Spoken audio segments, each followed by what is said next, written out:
In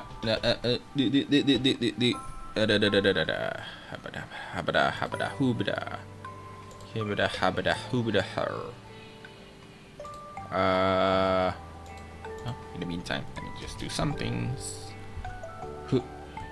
And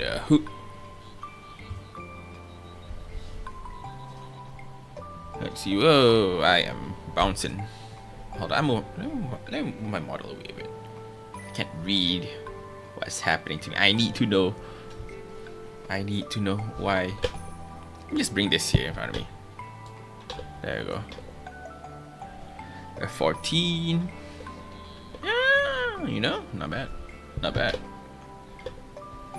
Should I pull back my model? I feel like I'm way too zoomed in.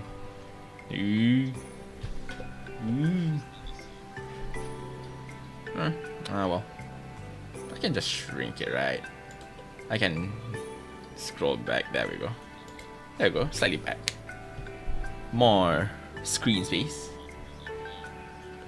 More screen space is nice. But my first Thursday stream since what, a month ago, give or take. Bam bam. Okay, let's make sure everything is fine. I think for the most part, let me just move this to studio mode so I can check other stuff.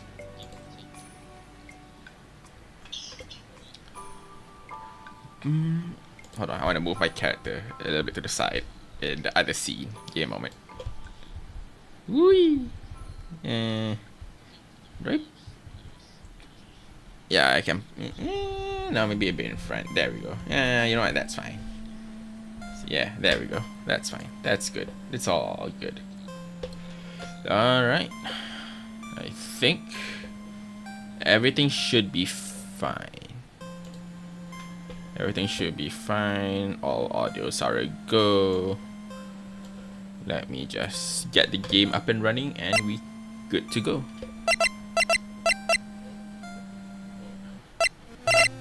Let me set audio. There you go. The audio's loud even for like first setting, so I'm just gonna lower my end. Okay, there we go. Starter. Whee! This is a nice place to start. How do I go back? There we go. So yeah, your boy bought this game quite a while ago. Honestly, I've only ever played. Okay, the title of the stream is already a bit of a lie, but like I did play an Ace Attorney game, although it's technically not just an Ace Attorney game. It's the Ace Attorney and Layton crossover game, and that's my only experience. So I figured, you know what? Okay, let's dive into Ace Attorney. Let's dive into the world of Ace Attorney and see how it is, how it be for ourselves. The only thing I know about the game is, did I disappear? No, I'm just there. I didn't disappear. I should turn on studio mode so I can see myself better. But yeah, the only thing I do know about this game is that the names are puns. How punny it is, I am not too sure. But puns. Alright. Enough dilly-dally.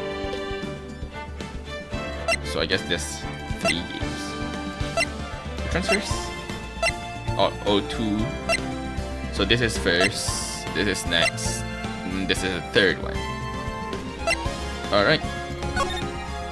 Let's start with the first one then. Episode 1. The first turnabout.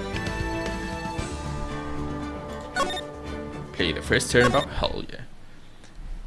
The other thing I do know about this game is it's very much it's basically a visual novel, so a lot of reading. Ooh. Wait, is it auto?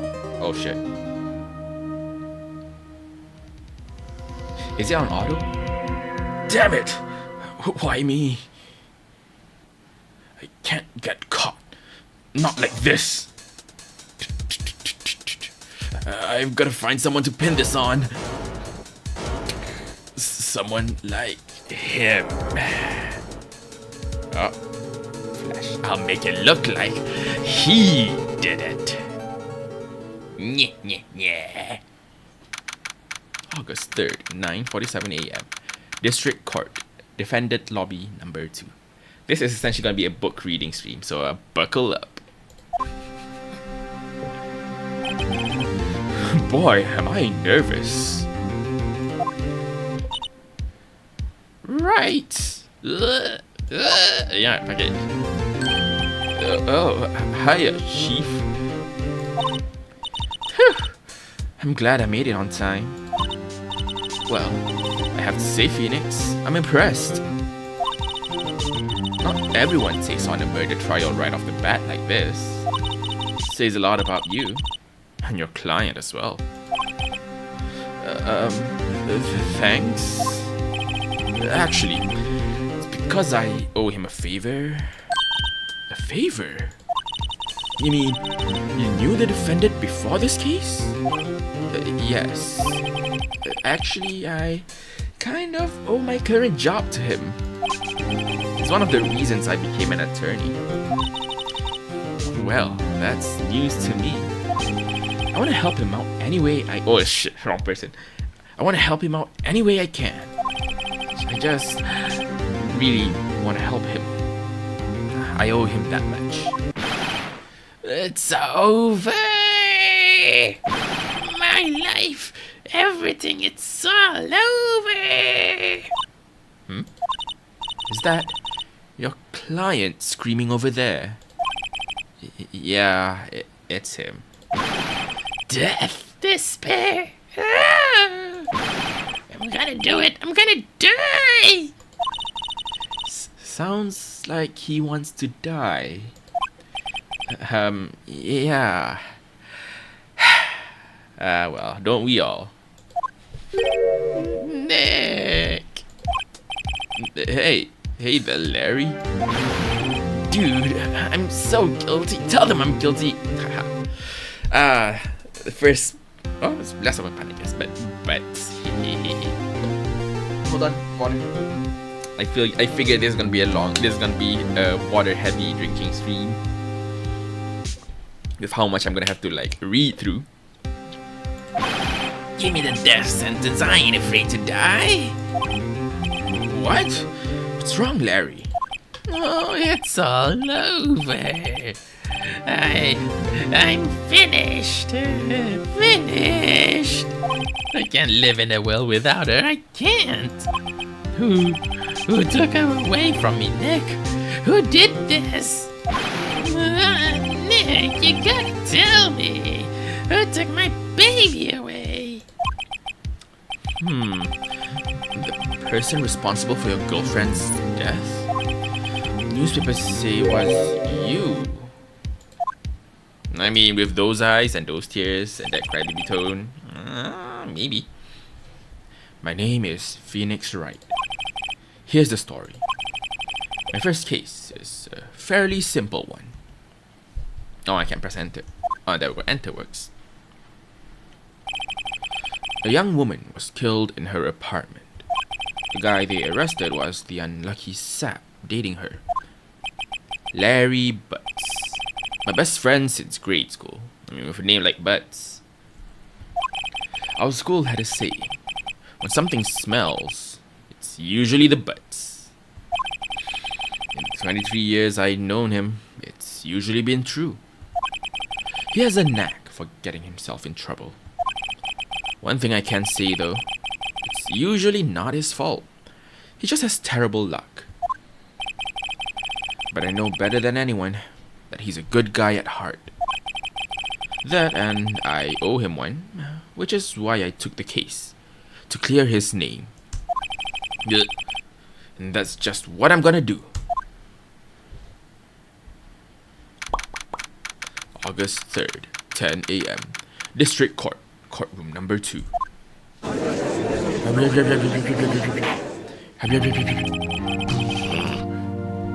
Court is now in session for the trial of Mr. Larry Butts. Alright, hold on, I want to move. I feel like this is covering my model too much now that I look at it, even now that I look at it for a longer period of time. I think it's safe to move my model a bit to the left.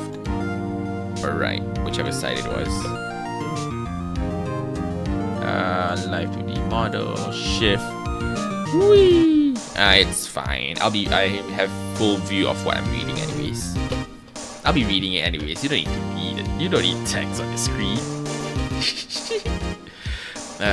Court is now in session for the trial of Mr. Larry Butts.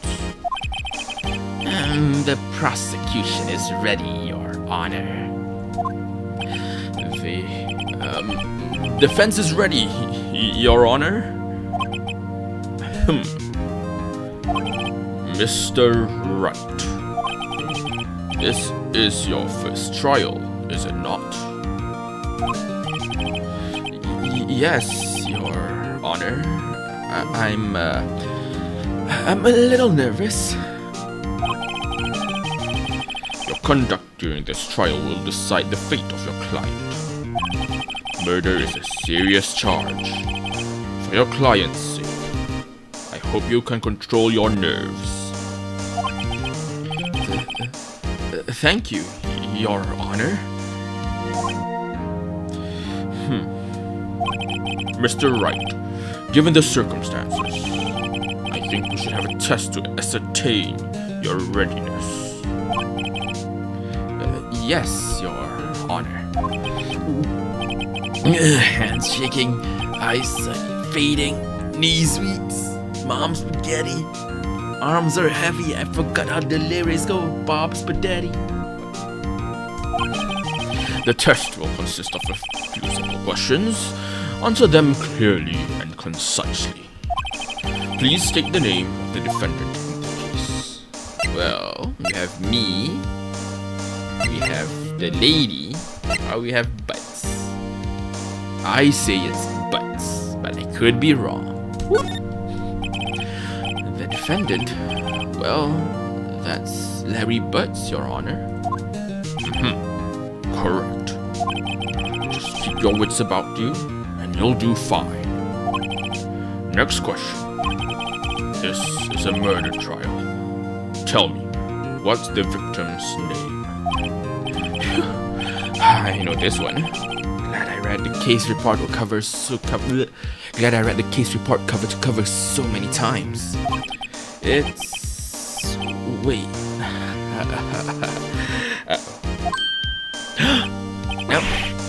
No way, I forgot. I'm drawing a total blank here. Phoenix? Are you absolutely sure you're up to this? You don't even know the victim's name? Oh, the victim. Of course I know the victim's name. Just forgot. Temporarily. I think I feel a migraine coming on. The victim's name is enlisted in the court record. Just press tab to check it anytime, okay? Remember to check it often. Do it for me, please.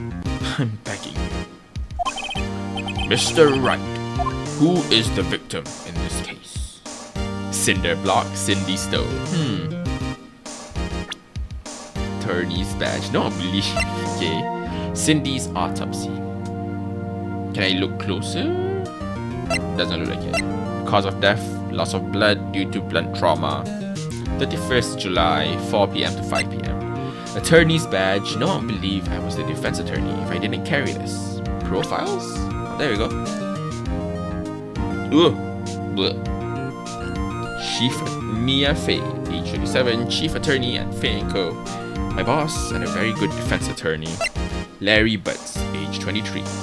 The defendant in this case, a likable guy who has been my friend since grade school. Cindy Stone, the victim in this case, a model. She lived in an apartment by herself, age 22. Winston Payne. This is just gonna be a game. This isn't gonna be a trial game. This is just a game to figure out how many pun names there are, or to identify the puns in every name, assuming there are. Age 52, the prosecutor for this case lacks presence, generally bad at getting his points across. Alright. I'll just tap. So it's Cindy Stone. The victim's name is... Oh, you can see my mouse. Let me shift my mouse away. And let me turn it off so I don't accidentally click things. Yeah, there we go. The victim's name is Cindy Stone. Correct.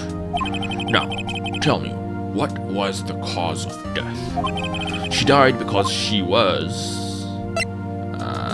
blunt object. Right, this is also going to be a serious playthrough. If I know something, I would immediately choose the answer because I like to do perfectionist, or at least get as high score as possible. If I don't know, that just means I truly don't know. She was struck once by a blunt object. Correct. You've answered all my questions. I see no reason why we shouldn't proceed. You seem much more relaxed, Mr. Wright. Good for you. Yes. Thank you, Your Honor. Because I don't feel relaxed, that's for sure. Yeah, well done. First, a question for the prosecution, Mr. Payne. Yes, Your Honor. As Mr. Wright just told us, the victim was struck with a blunt object. Would you explain to the court just what that object was? The murder weapon was the statue of the Thinker. It was found lying on the floor next to the victim. I see. The court accepts it into evidence. Statue added to the court record. Statue. A statue in the shape of the Thinker. Rather heavy. Of course. I mean, if it's not heavy, I would assume it wouldn't be able to kill the lady, now would it? It's gonna be a death by a cut scenario instead of death by 1,000 beatdowns, which I feel like beatdown sounds way more aggressive. That means way less than 1,000. Right. Be sure to pay attention to any evidence added during the detail. Never mind, Mia. I think we're all in good hands. I can definitely read every single detail here. Be sure to pay attention to any evidence added during the trial. As proven by the fact that I can read your dialogue clearly. That evidence is the only ammunition you have in court. Use tab to check the court record frequently. Oh, gavel. Mr. Payne. The prosecution may call its first witness. The prosecution calls the defendant Mr. Butts to the stand. Chief? What do I do now? Pay attention. You don't want to miss any information that might help your client's case. You'll get your chance to respond to the prosecution later, so be ready. Let's just hope he doesn't say anything unfortunate. Larry gets excited easily. This could be bad. There, Mr. Larry, he got them nipple eyes shirt. Mr. Butts, is it not true that the victim had recently dumped you? Hey, watch it, buddy. Oh, my mouth is salivating hard. Yeah, like it's just watered.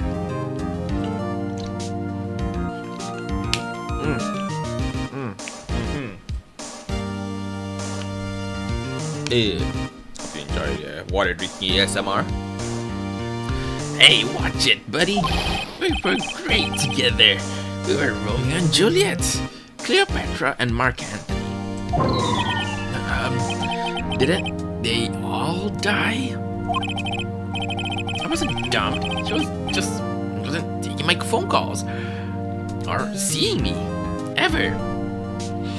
Mr. Butts, I don't know how to break it to you, but I think that is grounds to consider that she did indeed dump you.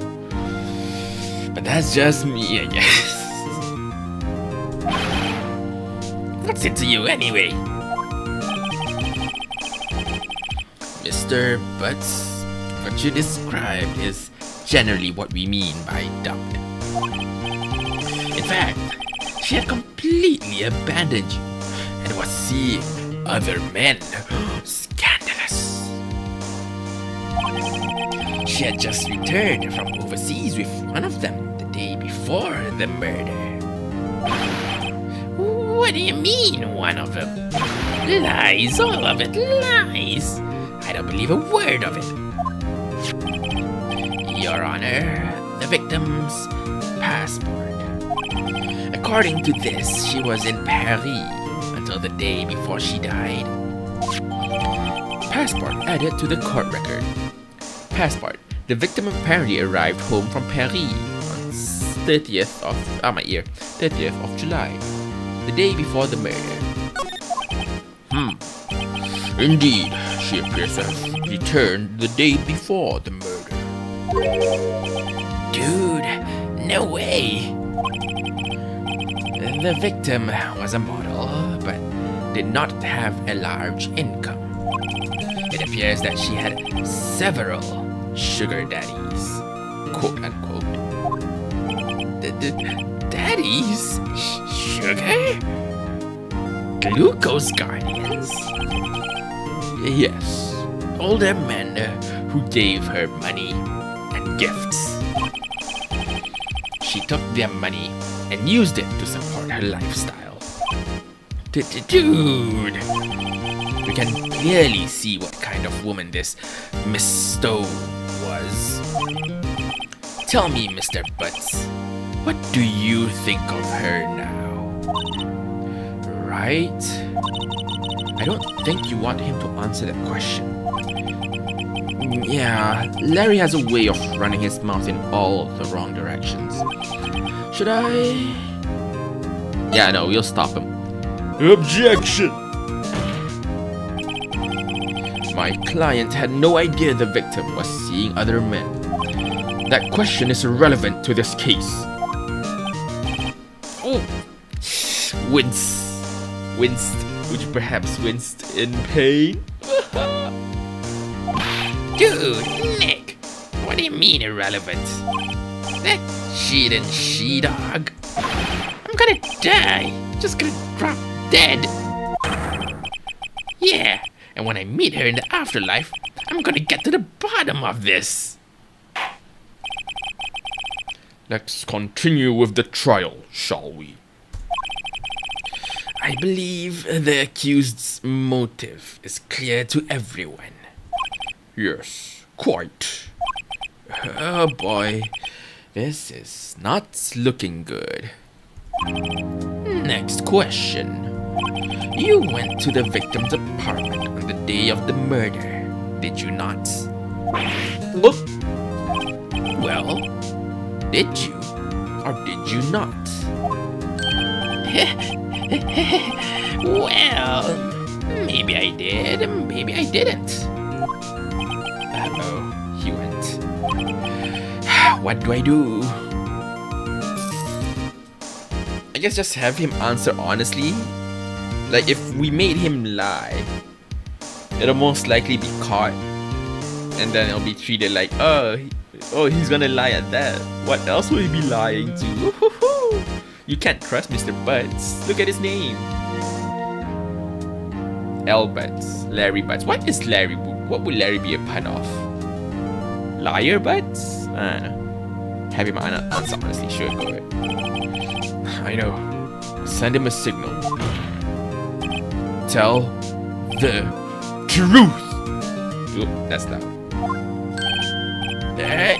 Yeah. I was there. I went. Order. Well, Mr. Butts. Dude, chill. She was at home, man. So, like, I didn't see her. Oh, I got close to his actual voice. Your Honor, the defendant is lying. Lying? Gasp! People lie? I can't believe it! No, not in the court. The prosecution would like to call a witness who can prove Mr. Butts is lying. Well, that simplifies matters. Who is your witness? The man who found the victim's body. Just before making the gruesome discovery, he saw the defendant fleeing the scene of the crime.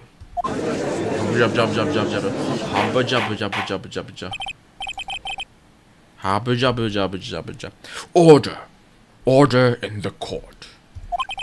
Mr. Pei, the prosecution may call its witness. Yes, Your Honor. This is bad. On the day of the murder, my witness was selling newspapers at the victim's building.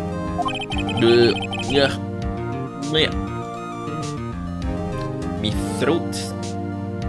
Yeah, alright. Where is the key? There's the key. Uh-oh. Uh-oh. The game opened in the wrong screen. Oh no. Why did it open? Hold on. Give me a moment. Why is the game on the wrong screen?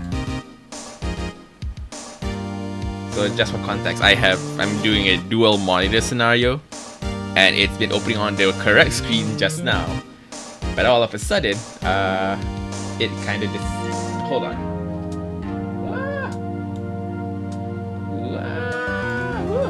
Well, I mean, now one way to adjust it. Alt tab. Maybe not alt tab. Well, we can play the game on this other screen instead, I guess. A bit of a rough one, but we can make do. We shall make do, I think. Seriously, why are you here? How are you in the wrong screen? Okay. Well, there is one way I can do it, but I'm gonna have to like minimize it after the anyway. Give me a moment. Alright. Don't be scared. You can't. Oh no. Oh well. We'll just be playing on this screen then. Let me move everything from one screen to the other end. There we go. Alright. Let's save. There we go. Since you're already in this menu. Mr. Sawit. Hold on, what's his name? What's his name? Come on, out with it. Mr. Sawit.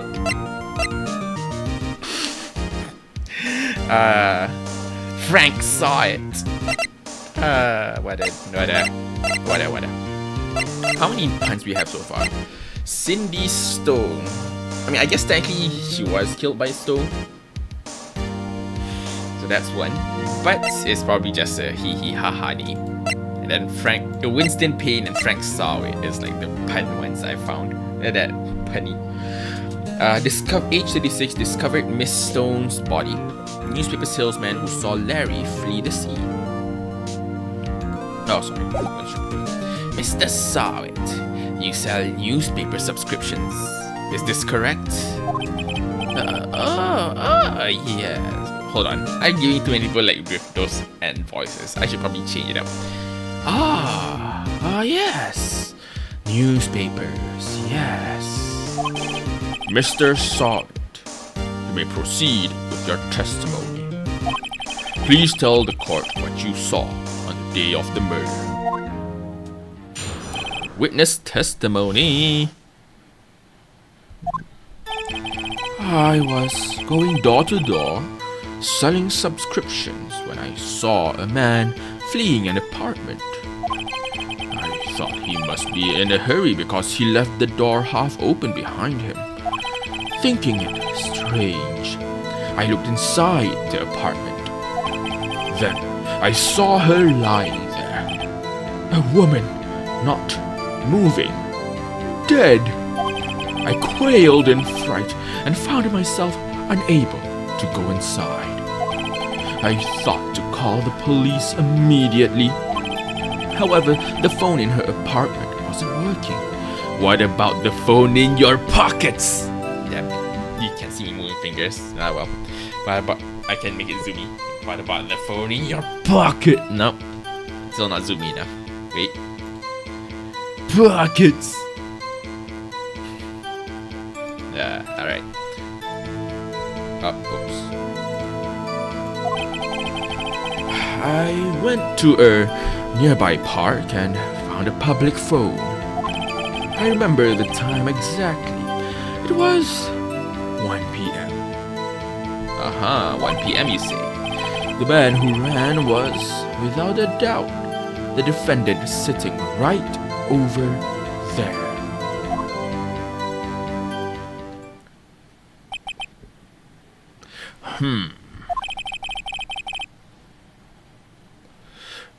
Larry, why didn't you tell the truth? Hold on. I can't defend you against a testimony like that. Hold on, I forgot where I put the chat. Did I put chat here? Oh, it's gonna be blocking the screen, eh? It's gonna be blocking the text? Nah, I don't think it will block the text too badly. It will block the text either way. Alright. Just gotta know. Incidentally, why wasn't the phone in the victim's apartment working? Your Honor, at the time of the murder, there was a blackout in the building. Aren't phones supposed to work during a blackout? Yes, Your Honor. However, some cordless phones do not function normally. The phone that Mr. Sawit used was one of those.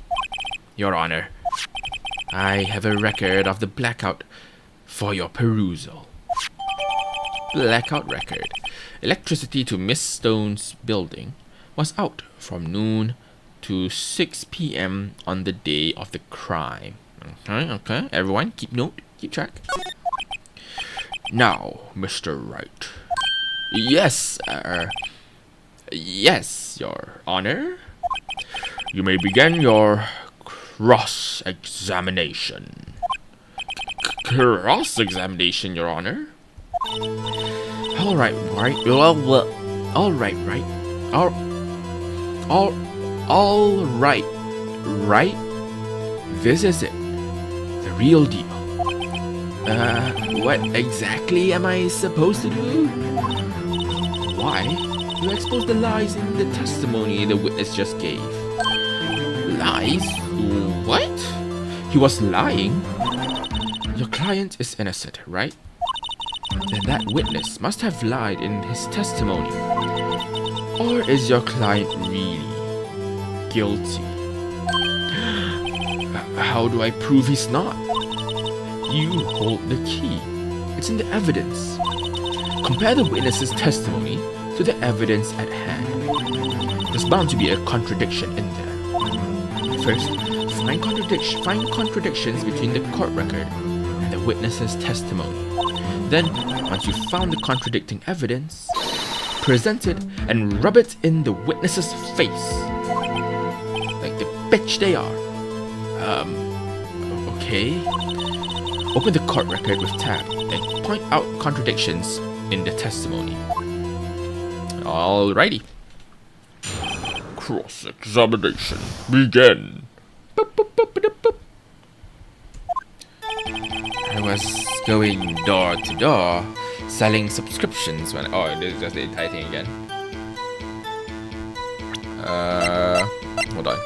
Time of death is 4 to 5, so... Hold on, let's take a quick look at everything here. Time of death is 4 to 5. Happened on the 31st. Blunt and trauma. Victor came back on the 30th. From noon to 6 p.m. So the blackout is indeed in the correct time. Whoa! No! No! No! No! No! No! No! No! No!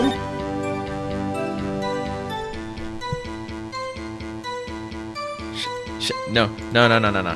Nah. I did not intend to do that. Load this up.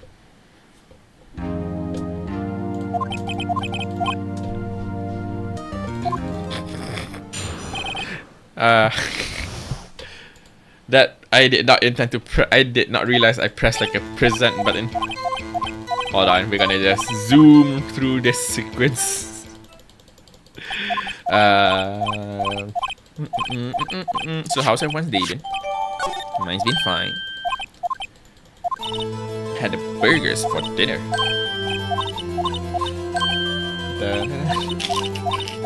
Don't mind me, nothing is happening. There we go, alright. Cross-examination. Begin. Hold on, okay, I need to look at buttons.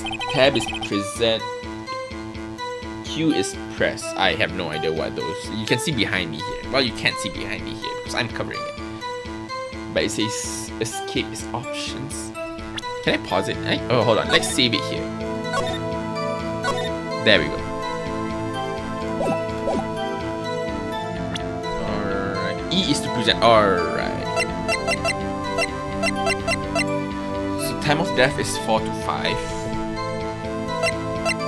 And I think these two will be the most important ones in terms of the information right now. But before that, we're gonna have to go through. Thought he must be in a hurry, thinking it was strange. Can I go back and forth? Oh, I can. Thinking it's strange. I looked inside the apartment. Then I saw a woman lying here dead. Quailed in fright. Called the police immediately. Not working. Nearby phone. 1 p.m. There we go. I believe this would be because it says here it was 1 p.m. right? You can see the number. You can see the time 1 p.m. However, the case happened at 4 to 5 p.m. If it was true, if 1 p.m. is true, that means he had to wait for an entire day, right? Because the case happened after that. She died after 1 p.m., which is around 4 to 5, give or take. So, yeah, this would have to be the proof. Woo! You found the body at 1 p.m. You're sure? Yes, it was 1 p.m. for certain. Hold on, I want to join the hand slam. Frankly, I find that hard to believe. Your statement directly contradicts the autopsy report. The autopsy notes the time. The autopsy notes the time of death at some time after 4 p.m. There was no body to find at 1 p.m. Ah, you Phoenix, Mr. Right. Still doing puns at a very serious time, like the trials. How do you explain this 3-hour gap?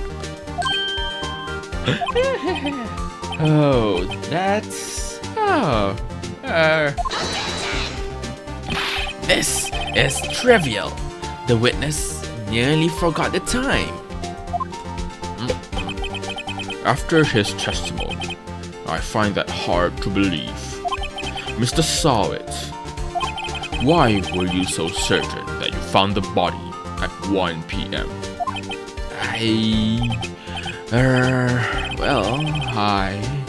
Gee, that's a really good question. Great job, Wright. Way to put him on the spot. No problem, Mia. Just in a day's work. I can't wink. My model can't wink. Hold on. There we go. Apparently you can wink in my bad eye, but you can't. I don't know. Lies always beget more lies. See through one, and their whole story falls apart. Wait! I remember now.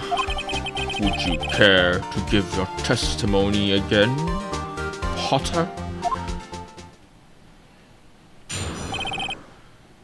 Time of discovery. You see, when I found the body, I heard the time. There was a voice saying the time. It was probably coming from the television. Oh, but it was 3 hours off, wasn't it? I guess the victim must have been watching a video of a taped program. That's why I thought it was 1 p.m. terribly sorry about the misunderstanding.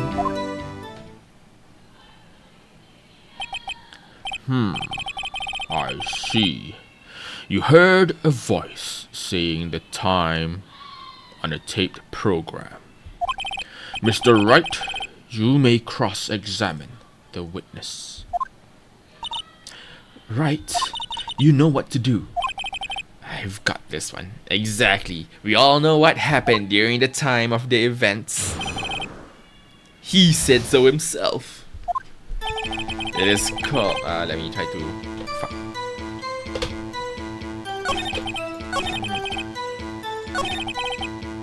See, the question now is... I guess it will be this one? It will probably be this one, because this one is the most likely to appear to be an activity that uses... Yeah, no, it just stops there. I do believe it's this one, because there is one more that makes it seem possible. The voice coming from the television. It's gonna be one, either this one or the other one, paired with the blackout information. I'm going to go with this one and hope it's correct. I guess the victim must have been watching a video of a taped program. Yeah. Objection! Hold it right there, mister. The prosecution has said there was a blackout at the time of discovery. And this record proves it.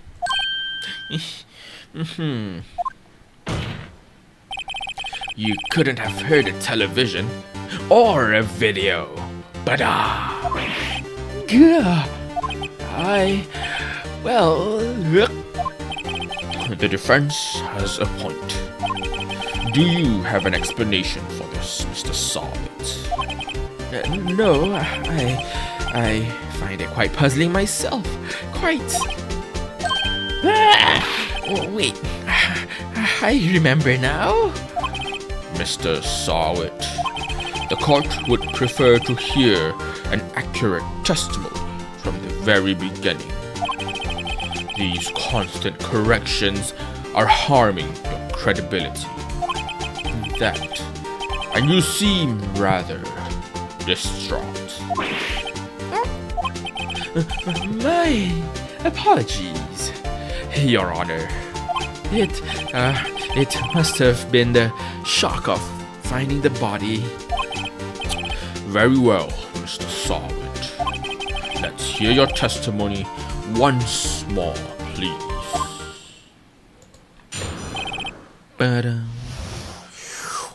Witness testimony. Begin. Actually, I didn't hear the time. I saw it. A likely story. There was a table clock in the apartment, wasn't there? Yeah, the murder weapon. The killer used it to hit the victim. That must have been what I saw.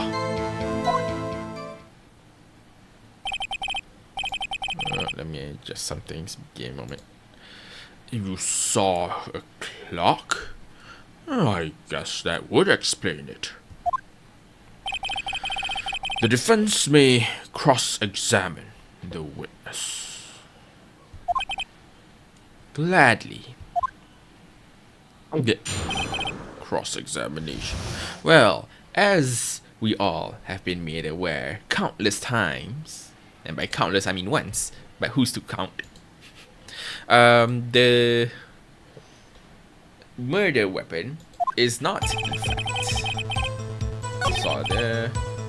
it's not in fact a table clock. The murder weapon is in fact this statue right here. There's no way that this can tell time unless it's like a hidden clock. I mean, it could be, but it says statue and not clock. So, technicality, bitch. Objection! Wait just a moment. The murder weapon wasn't a clock. It was this statue. Now how is this supposed to be a clock? You with your objections and your evidence, just who do you think you are? Just answer the question, Mr. Sawit. Or should I call you Frank? Bit? Just...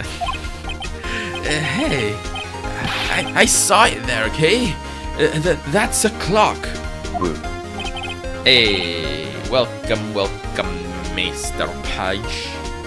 Mr. Page, hope you enjoy your stay. Yeah, you arrived at just the right time for us to capture this false teller, this falsehood spreader. How dare, in the eyes of the court, tells lies, speaks untruth. Your Honor, if I may. Yes, Mr. Payne. As the witness stated, this statue is indeed a clock. The neck is a switch. You just tilt it and it says the time out loud. Wait, what? As it doesn't look like a clock, I submitted it as a statue. My apologies. Oh. Well, never mind that. I guess it is a clock. I see. Yeah, scream, get the criminal. Hell yeah, that's what we doing. Welcome to the Ace Attorney. What do they call a company for? Like Ace Attorney, Phoenix Wright and Co. Yeah, Phoenix Wright and Co. We handle all your crime needs. Wait, no, we handle all your crime situations. Yes, that situations. I see. So the murder was a table. The murder weapon was a table clock after all. Well, Mr. Wright, it appears that the witness's testimony was correct. This is a clock. Are you sure? Can you like see it function for a bit, please? Please, Judge. Do you have any problems with his testimony now? Yeah, I do. Your Honor, there is a gaping hole in the witness's testimony, almost as large as your mom. I'm sorry, I shouldn't be doing that.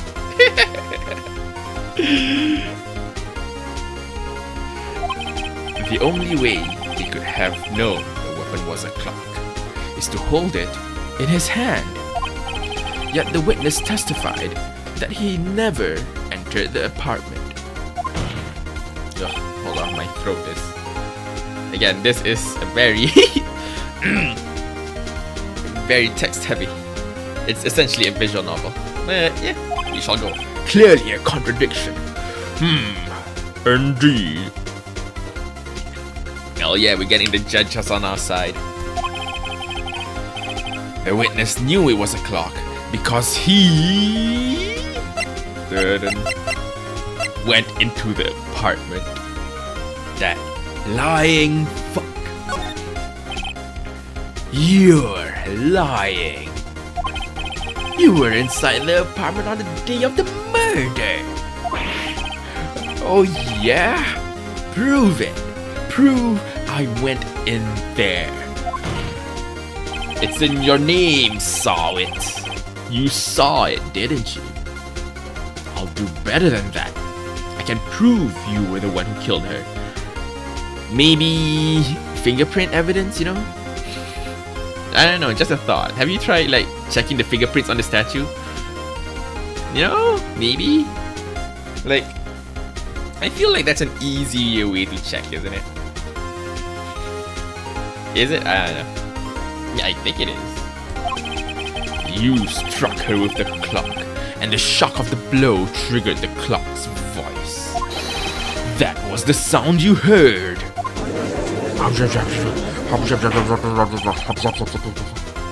Order in the court. Intriguing. Please continue, Mr. Wright. Yes, Your Honor. The Mr. saw it. The sound must have left quite an impression on you. Understandable, since the murder weapon spoke just as you hit the victim. That voice was burned into your mind. That's why you were so certain about the time. What's the meaning of this? This is all baseless conjecture. Suck it. Defendant? No, we're the defendant. Suck it, prosecutor. Hold on. Baseless. Baseless, you say? Just look at the witness's face. Would the witness care to elaborate? Did you strike the victim with the clock? I did not, sir. Your Honor, I struck him with the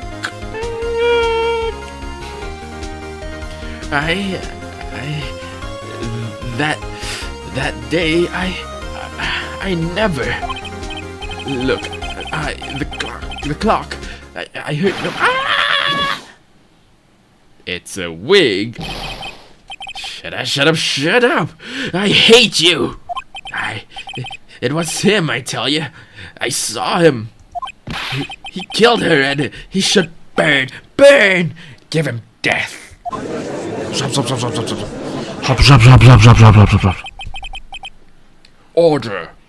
Order in the court, I say. Your Honor. A moment, please. There isn't a shred of evidence supporting the defense's claims. What in the hell are you smoking, old man, Mr. Payne? Like I'm pretty sure we've shown the fact that your witness is somehow both knowledgeable of the situation, of everything that shouldn't be knowledgeable, and also the fact that our our client wasn't even there, or no, well, wasn't even the one executing the whole situation. What do you mean by there isn't a shred of some evidence supporting the defense's claims? Mr. Wright, Your Honor, you claim the sound the witness heard came from a clock. Do you have any evidence? The whole case is riding on this. I better think carefully. Your Honor, the sound Mr. Sawit heard was definitely this clock.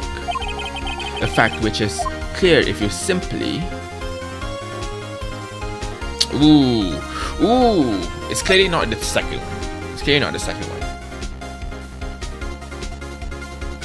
So, do you think it's try sounding the clock? Well, no, not you think. I need to think. Hold on. I want to think.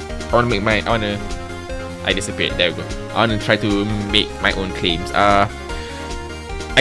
What does examining the clock's batteries do? Examining the clock's batteries, I don't think it does. It's either sounding the clock. Well, my case is good. It's either sounding the clock or examining the clock's batteries. I guess sounding the clock is much more likely, but the caveat is I don't know.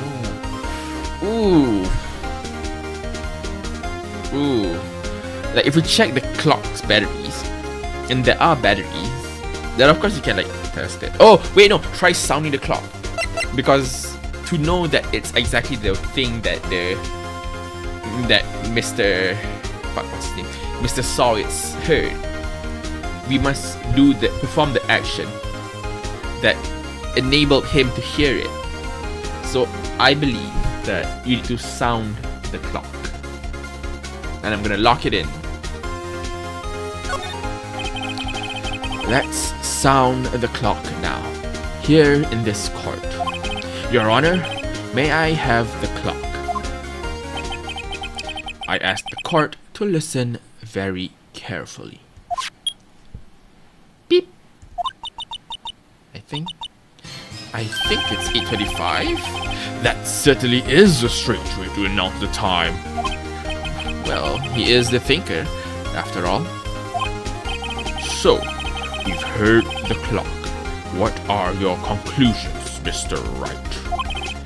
Mr. Payne, can you tell me what time it is now? It's 11:25. It's 3 hours late. As you can see, this clock is exactly 3 hours slow. Precisely the discrepancy between what Mr. Sawit heard and the actual time of death. So, Mr. Sawit, if that's even your real name, try to talk your way out of this one. Hold on, can I look at the evidence now again? Oh, it doesn't change formation. Yeah, it doesn't change the formation. Never mind. I was hoping it did. You forgot one thing. Oh, what's he talking about now? While it may seem like the clock is running 3 hours... Wait, no. While it may seem like the clock is running 3 hours slow, it proves nothing. How do you know it was running 3 hours slow on the day the murder? God, again, damn it. He got us again. If you can't prove that, you don't have a case. He's right. How am I gonna prove that? Oh, I really can't cover my face. Like, hold on. If I like slowly move my... Okay, you won't see it. You won't see it. But like, I'll just describe it. I'm slowly moving my arms to my face. I'll hold my eyes and boom! It disappears. And then woo! It's back. Damn it, I was so close. Mr. Wright, seems you lack the critical evidence to support your claim. Yes, Your Honor. This means I cannot let you indict the witness. Unfortunately, this ends the cross-examination of Mr. Frank Sawit. I come all the way down here to testify, and look what happens. You treat me like a criminal. A criminal. You lawyers are all slime. I almost had him. Sorry, Larry. I failed you. There's nothing I can do about it now. Or is there? Not so fast, Mr. Sawit. Mia? I mean Chief. Listen up, Wright. Don't throw this one away. Not like this. Think. Whoop. Hold on.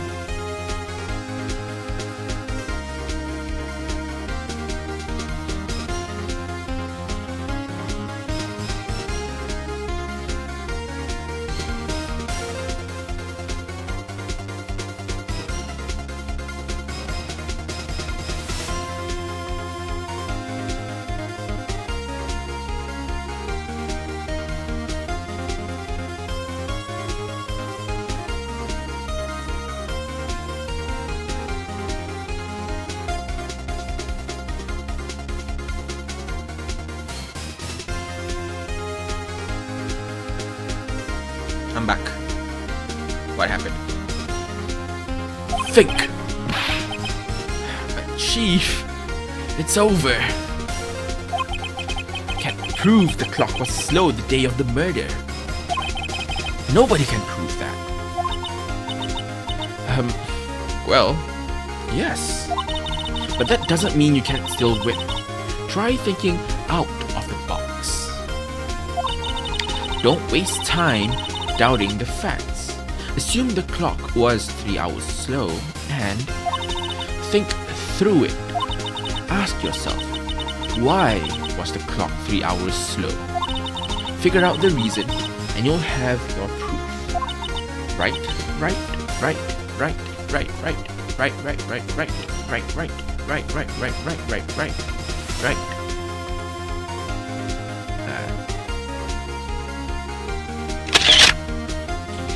Okay. Hold on. Can you think of a reason as to why the clock would be 3 hours slow? Can we? Can I look at it? Look at what we have. Okay. Can we? What do we have right now? We have...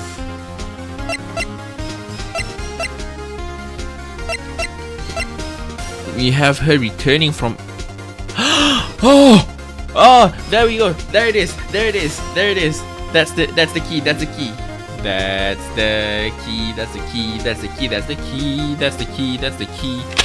The key is that she was in Paris. And what does that mean? I don't know what it means. Well, aside from the fact that there's a time delay. This is probably a souvenir then.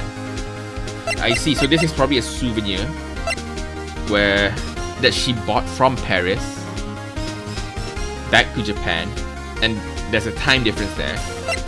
So she hasn't like set the time to be correct. There we go. Yes, there is a reason. There is a way. Yes. Wait. Maybe I can prove it. You must have evidence somewhere that can prove it, right? Find it and let them have it. Well, Mr. Wright, you say the clock was already running slow on the day of the murder. Have you found evidence to support this claim? Of course, there is a piece of evidence in the court record that can prove my claim beyond a doubt. Ha! Tough words. Let's see you pull this one off. Let's see the evidence that proves why the clock was running slow. She was in Paris. It's a souvenir. Fuck. Is it E? Yeah, it's E. The victim had just returned home from abroad the day before the murder. As we all know, the time difference between here and Paris is 9 hours. When it's 4 p.m. here, it's 1 a.m. the next day there. The clock wasn't 3 hours slow, it was 9 hours fast. The victim hadn't reset her clock since returning home. That's why the time you heard when you struck her dead in the apartment was wrong. Proof enough for you, Mr. Saw It? Or should I say, Mr. Did It? I need a laugh track. Hold on. 2 second journey. I'm gonna like download this. I'm gonna go to Meme Soundboard. Laugh track. It's gonna be a 2-minute adventure.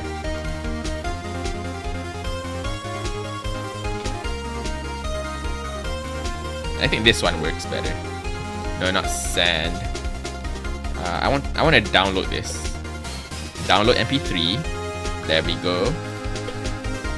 Downloads. Get this out. Put it where all my other audio files are. Right here. And where is it? Where do I find it? Well, it's fine. We can save it for another day. Save it for a rainy day. He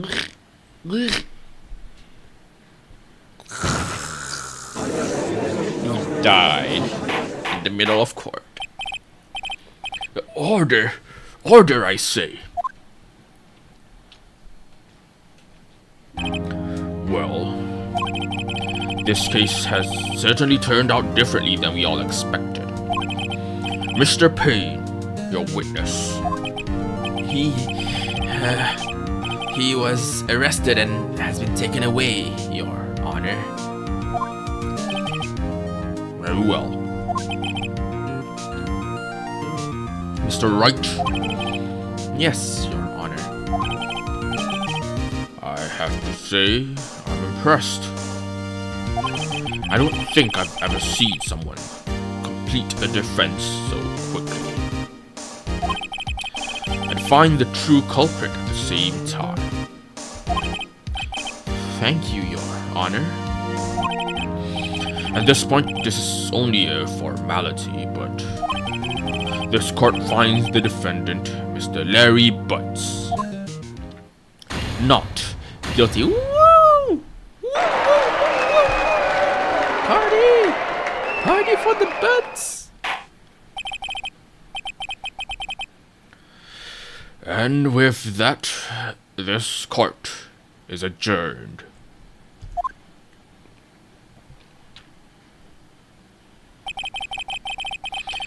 Turns out that Frank saw it was a common burglar.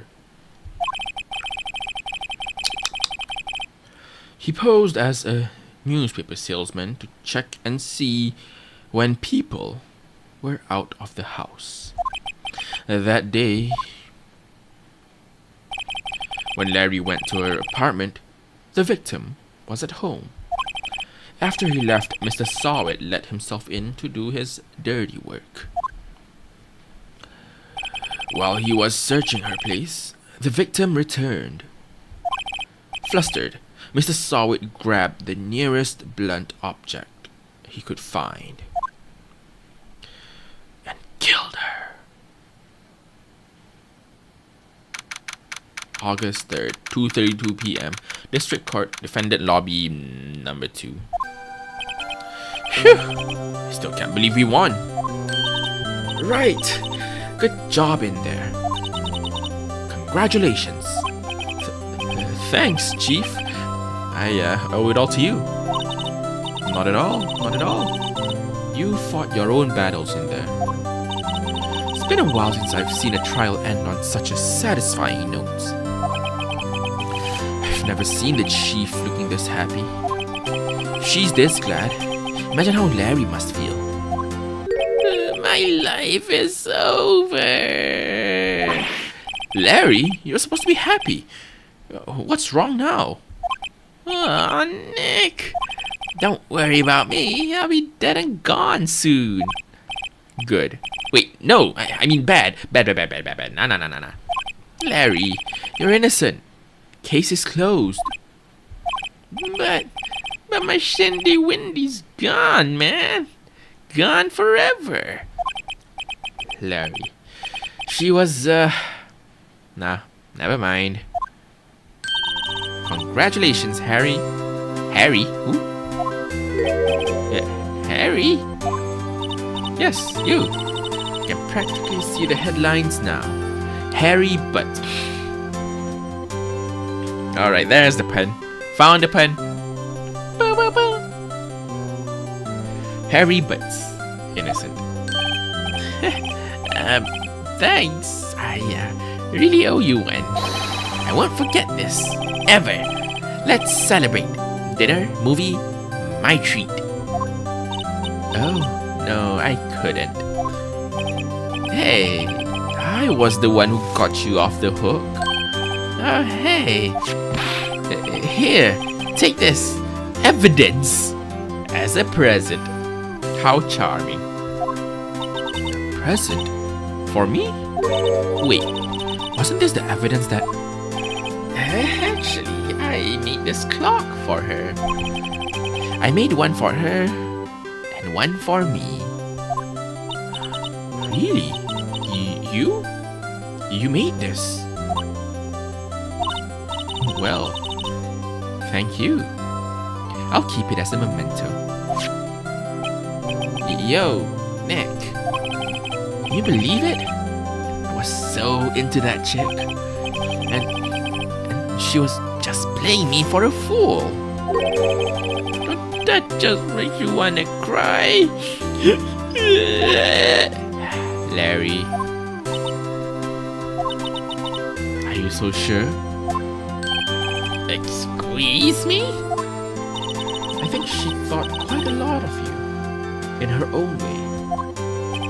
Nah, you don't gotta sympathize with me. It's okay. Oh? I'm not just sympathizing, really. Isn't that right? Don't you have something to show your friend? Something that proves how she felt about him? Huh? Oh, yeah. Right. What the heck is she talking about?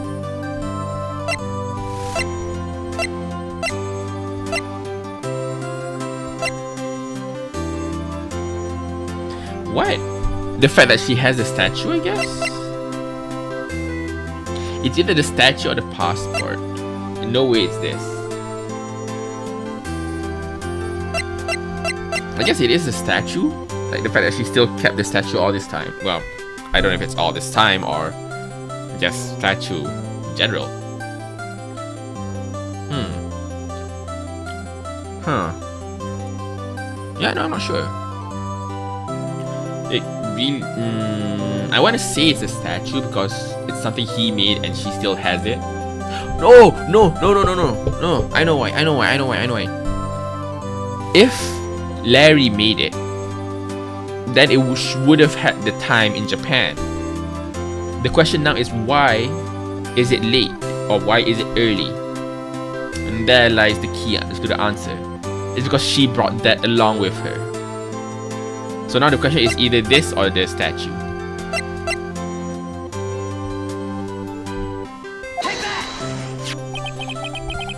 Check this out, Larry. Proof positive you weren't just some chump to her. Huh? What about that clock?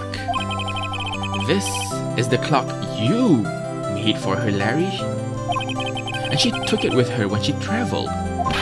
Whatever. She probably just needed a clock, that's all. You think so? It's a pretty heavy clock to take traveling.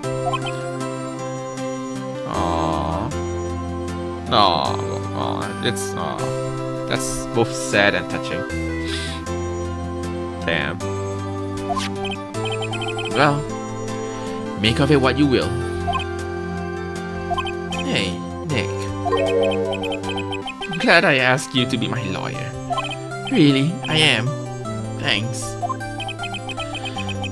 Hope that made him feel a little better. Right? I hope you see the importance of evidence now. Also, hopefully you realize things change depending on how you look at them. People too. We never really know if our clients are guilty or innocent. All we can do is believe in them. And in order to believe in them, you have to believe in yourself. Right? Listen. Learn. Grow strong. Never let go of what you believe in. Never.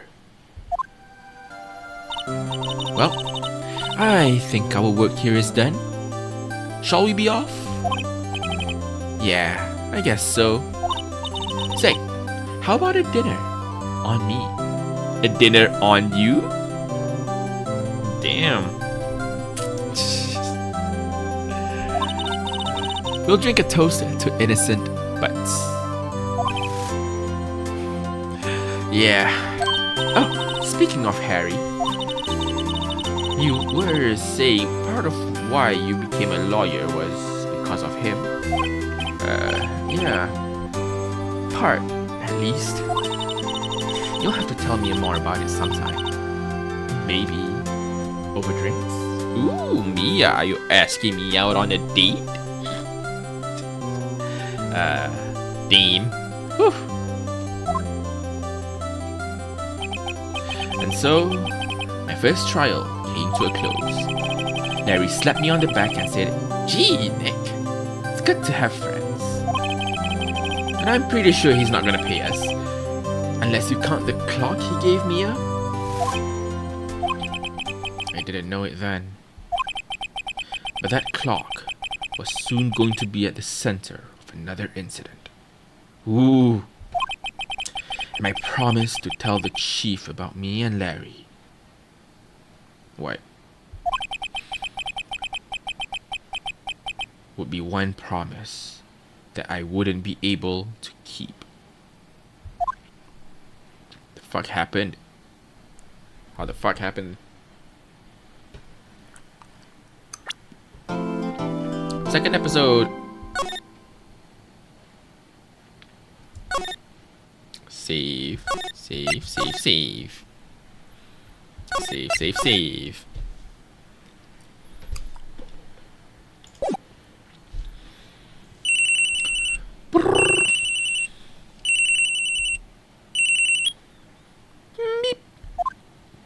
Hello?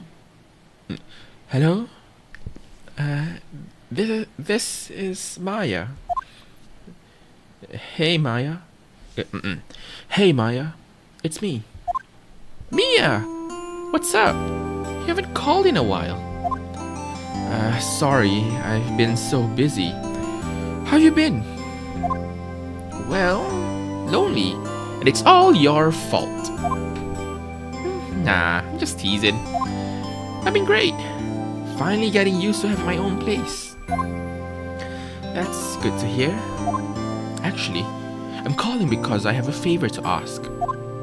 I know. You want me to hold evidence for you? Sharp as always. There's a lot of buzz about the upcoming trial. I just don't feel safe keeping the evidence here. I gotcha. So what is it this time? It's a clock. That clock? A clock? Yeah. It's made to look like that statue, the thinker. And it tells you the time. Thought you might like it. You always liked toys. Hey, I'm not a little girl anymore, sis. Now. You know I'm only teasing. I should probably tell you. The clock isn't talking right now. Huh? It's not working? Lame. Psh. I had to take the clockwork out. Sorry. I put some papers inside it instead. Papers? Is that evidence then? Is that the evidence then? Well, there's a possibility that it might turn out that way, yes. Can you come by the office tonight? Say 9 to pick it up? I'll be in a pre-trial meeting until then. Okay, sis, but I expect dinner. Something good. Hold on.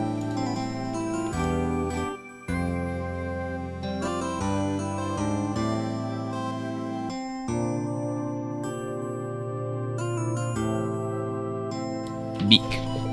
Okay, sis, but I expect dinner. Something good.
Shoot! No, I realized I was muted the entire time.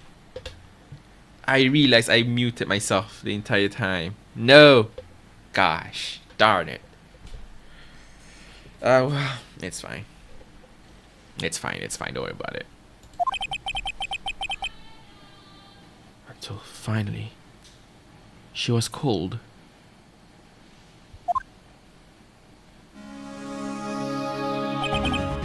Chief. Examine.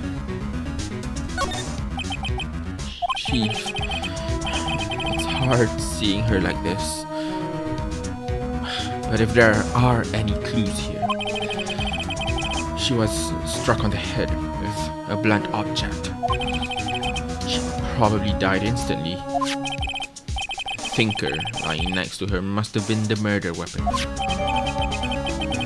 The think murder weapon looks like a statue, but it's actually a clock made by Larry Butts. There are some glass shards near the chief's body. Must be pieces of the glass light stand. Must be pieces of the glass light stand is lying broken in the back of the room. The broken remains of the glass light stand. Broken beyond all recognition. Nothing else that seems like a clue here. A piece of paper. Must have fallen from Mia's hand. What could it be?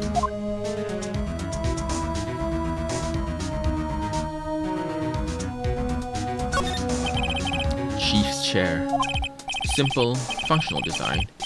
Pretty good to sit in too. We have that. Nothing over behind me. The think the statue is encrusted with dried blood. How ironic that this became the murder weapon. Again. Maya. The word is written in blood on this scrap of paper. Maya? Did Mia write this? This piece of paper is a receipt from a department store, dated yesterday. A department store receipt with letters written in blood on the back. I think that's enough snooping around for now. I better call the police and find out what that girl was doing here.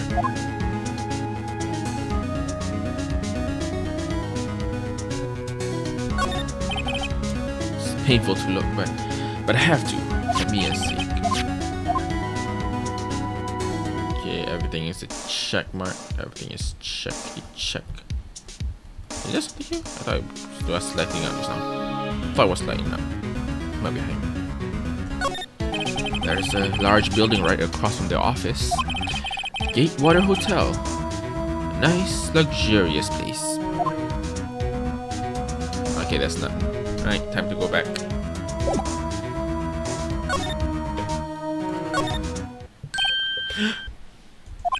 That girl just now. Where'd she go? I put her right there on that sofa. Uh-oh. I hope she didn't run on me. Yay! Don't scare me like that. Excuse me, but who are you? It's okay. I work here. Maya Faye. Maya Faye? Maya? So Mia was writing this girl's name. Maybe I should show her the receipt. Never thought that'd be a use for evidence like this outside the courtroom. What's this? Present talk. What happened? She seems to be in shock. I don't want to disturb her, but I have to know. Excuse me? Can you tell me what happened? I came in. The room was dark. And sis. So she was already dead. So, you're the chief's sister. I'm her younger sister. And you were here visiting? This late at night? Yes. She said she wanted me to keep some evidence for her. Evidence? Yes. It was that clock. It was the thinker. Okay.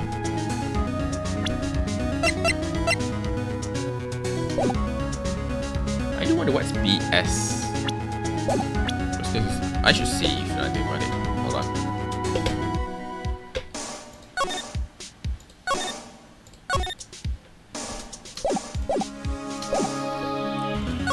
Present.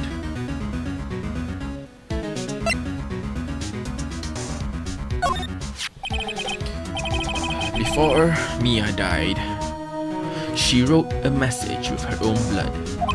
She wrote it on the back of this receipt. That's my name. Why would she write my name? Please just calm down. Why would sis write my name? Uh-oh, now I've done it. Better hurry up and call the police. And present this one. About the thinker. The thinker? That was sis? Probably shouldn't have asked her about the murder weapon. This was lying next to the chief. I know. I saw it there too. I thought they might be pieces of the light stand. Maybe. Never heard of a glass light stand before. Guess that's all I have. That's all she wrote.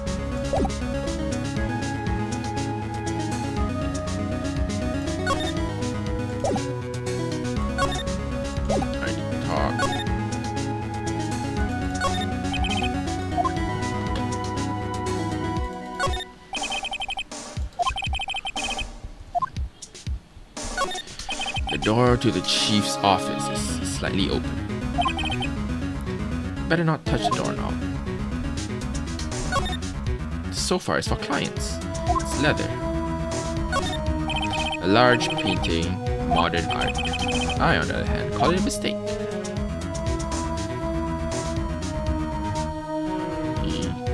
Oh, we got this.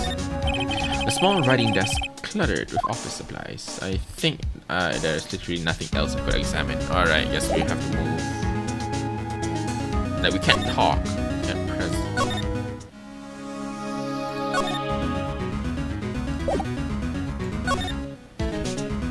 Right. Let's just examine, I guess.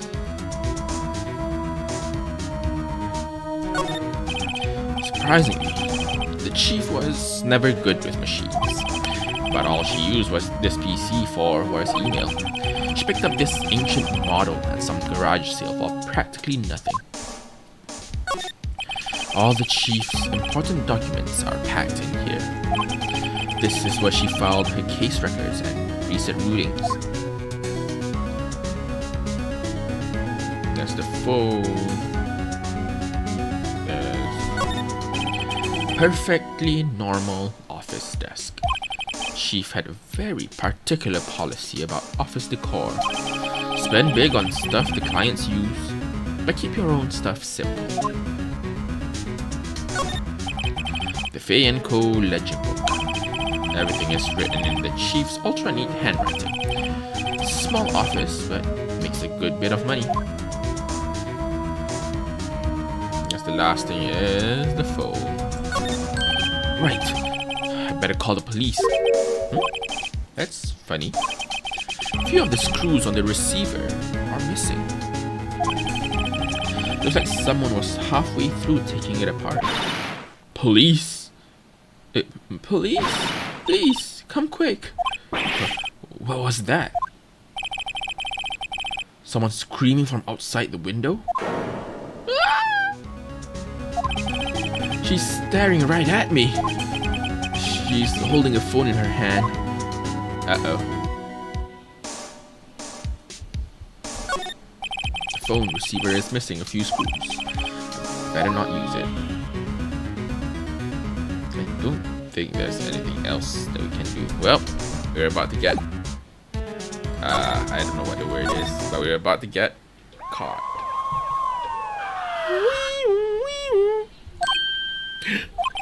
The police! Sounds like they're coming this way. Freeze! Police! Alright, I'm Detective Dick Gumshoe, see? Gumshoe? What an odd name. We received a report from the building across the way, see? Got a person saying they saw murder. Must have been the woman I saw. Anyway, I don't want either of you moving an inch, okay? Great. Just great. Maya. Wait, she wouldn't have... Nah. Whoa! Excuse me? This word, Maya. Does this word Maya here mean anything to you? That's my name. What? The victim drew this here note in her own blood, see? With her dying breath, she wrote down the killer's names. Killer? Case closed. You're coming down to the precinct, ma'am. What? Maybe. Seems like we're in a bit of a pickle. Mia's younger sister, Maya, was arrested on the spot. I was taken in for questioning and didn't get out until the next morning. My eyes were heavy, but I couldn't sleep. Sat around, waiting for visiting hours to begin at the detention center. I had to talk to Maya as soon as possible. September 6, 907. Detention center visitor's room. Wow, they have poor Maya locked up like a criminal. Oh, it's you. the lawyer. Good morning. Good morning. She looks so tired. Are you going to be my attorney? Well, that's what I wanted to talk to you about. It's up to you. Personally, I would never say sorry, not a chance. Of course, I will, or it's up to you. It's up to you, I guess. I mean, that one makes more sense, right? Like, if he doesn't want it, we can still be, yes, but like, she won't be cooperative. It's up to you. I better give it to her straight. It's up to you. To me? Yes. I don't think this is something I should decide. After all, you're the one in trouble here. They're never going to believe me, are they? Even you. When you found me in the office, you looked at me like I had done it. Did I look at her like that? I mean, I'll be honest, it's gonna be difficult to like see her as the killer when she's like crying, bawling her face out like that, with zero visual evidence of her actually holding any weapon. But I mean, understandable. No, I never thought. It's okay. I understand. And I've also heard about you. Heard? Heard what about me? I was talking to my sister on the phone the other day. Today was my junior partner's first time in court. Wow, really? How'd that go? Was quite the scene. Honestly, I was on edge the whole time. It's been a while. So he crashed and burned? He's a genius. One of those strike fear into the hearts of evil types. The only thing he's lacking is experience. Sounds like it was fun. Well, I know who to go to if I ever get into trouble now. I don't know, Maya. I think you might want to wait. Give him 3 more years. That is, unless you want to be found guilty. That's what she said. I'm sorry. I didn't mean to insult you. No, it's okay. It's true, I guess. But at the same time, I can't just sit by and watch. When I think of the person who did this to Mia, I know. Talk, Maya. There's something I've been wanting to ask you. Yes? What's with that outfit? Oh, this? This is what all acolytes wear. It's my uniform, you could say. Acolytes? Like people in religious training? What is it you do? Oh, it's nothing strange, really. I'm a spirit medium in training. Spirit medium? Pretty sure that qualifies as strange. Alright. Day of the crime. Could you tell me about the day of the murder? Yes. Let's see. That morning, I got a call from my sister. She wanted me to hold on to a piece of evidence for an upcoming trial. Evidence? Yes. The clock shaped like the thinker. The one Larry made. How could that have been evidence in a case? Right. She said something about that. I remember. You wanna... water bottle.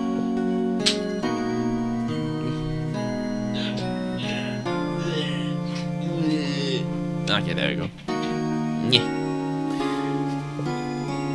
Do you want to hear it in her own voice? Her own voice?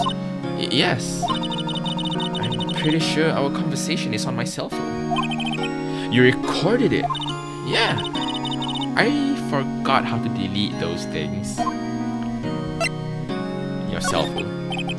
So, you say you have a conversation with your sister on your cell phone? Let's hear it. Right. I just remembered. The detective took my cell phone. Sorry. Oh, right. I mean, of course. I mean, yeah. She's being held up. Probably wouldn't have her personal belongings with her at the moment. Next time I see Detective Gumshoe, I'll ask him for it. I'll write you a note so you don't forget, okay? Sure, thanks. Conversation I had with my sister is recorded on my cell phone. The day of the crime. Spirit mediums. I go spirit mediums. So you're an acolyte. A medium in training. That's right. The Fae family, especially the women, have always been very sensitive to the spirit world. Oh, wait a second. You said the Fae family? So, Mia was into this stuff too? Of course. She left the mountain to follow her career, she said. The powers were first class too. I had no idea. Wait. What? So, you're a real, honest to goodness spirit medium? With ESP and all that? Yes. In training. Well, can't you contact Mia's spirit then? We can just ask her who killed her. I'm sorry. I'm still in training. I couldn't do something on that level. Thought that would be too easy. Huh? Something the matter? I was wondering, could I ask you a favor? This is the address of a famous lawyer. My sister gave me this a long time ago. She said if I was ever in trouble, I should call him. And, well, I'm in trouble. Do you think you could go ask him to represent me?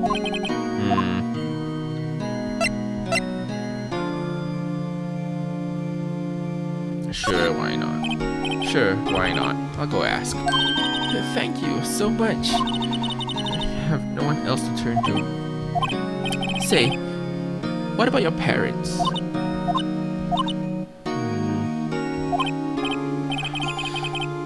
I see. Don't worry, leave it to me. Thank you. The trial's tomorrow at 10. Oh, huh? Tomorrow? Tomorrow? What if this guy refuses? They told me that if I don't find one, the state will pick an attorney to defend me. When will that happen? They're giving me until 4 this afternoon. Visiting hours are almost up. Better hurry. Right, I'll be back.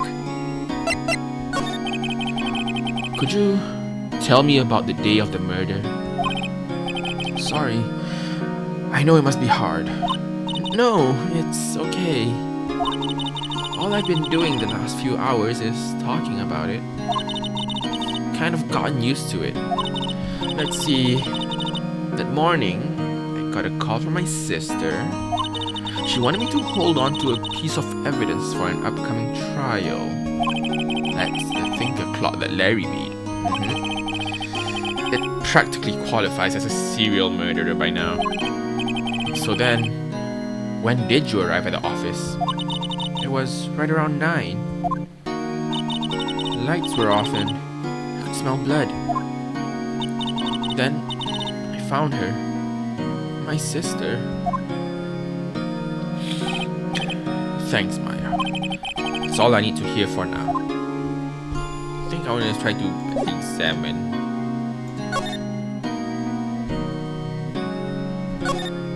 This guard monitors the visitor's room. He hasn't moved an inch. A real pro. Camera. Smart for the camera. No clues here. I think that's all for examining. Alright, covering all bases. Present. Let's present them all. Remember that receipt? You mean the one with my name on it? Any idea why she... Absolutely none.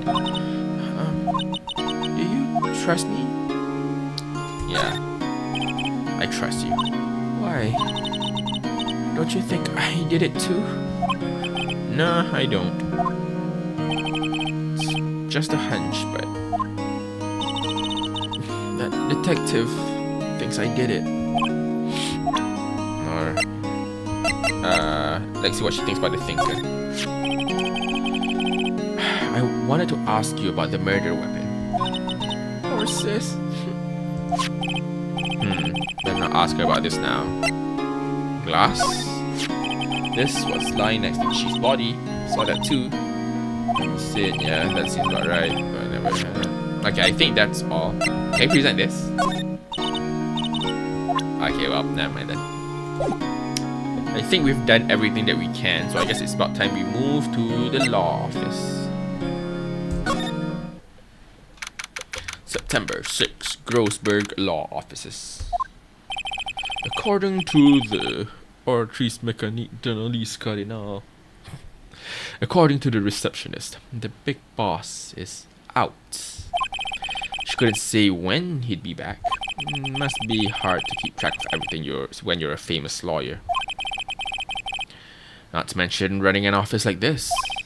I guess I'll just have to come back later. Examining time.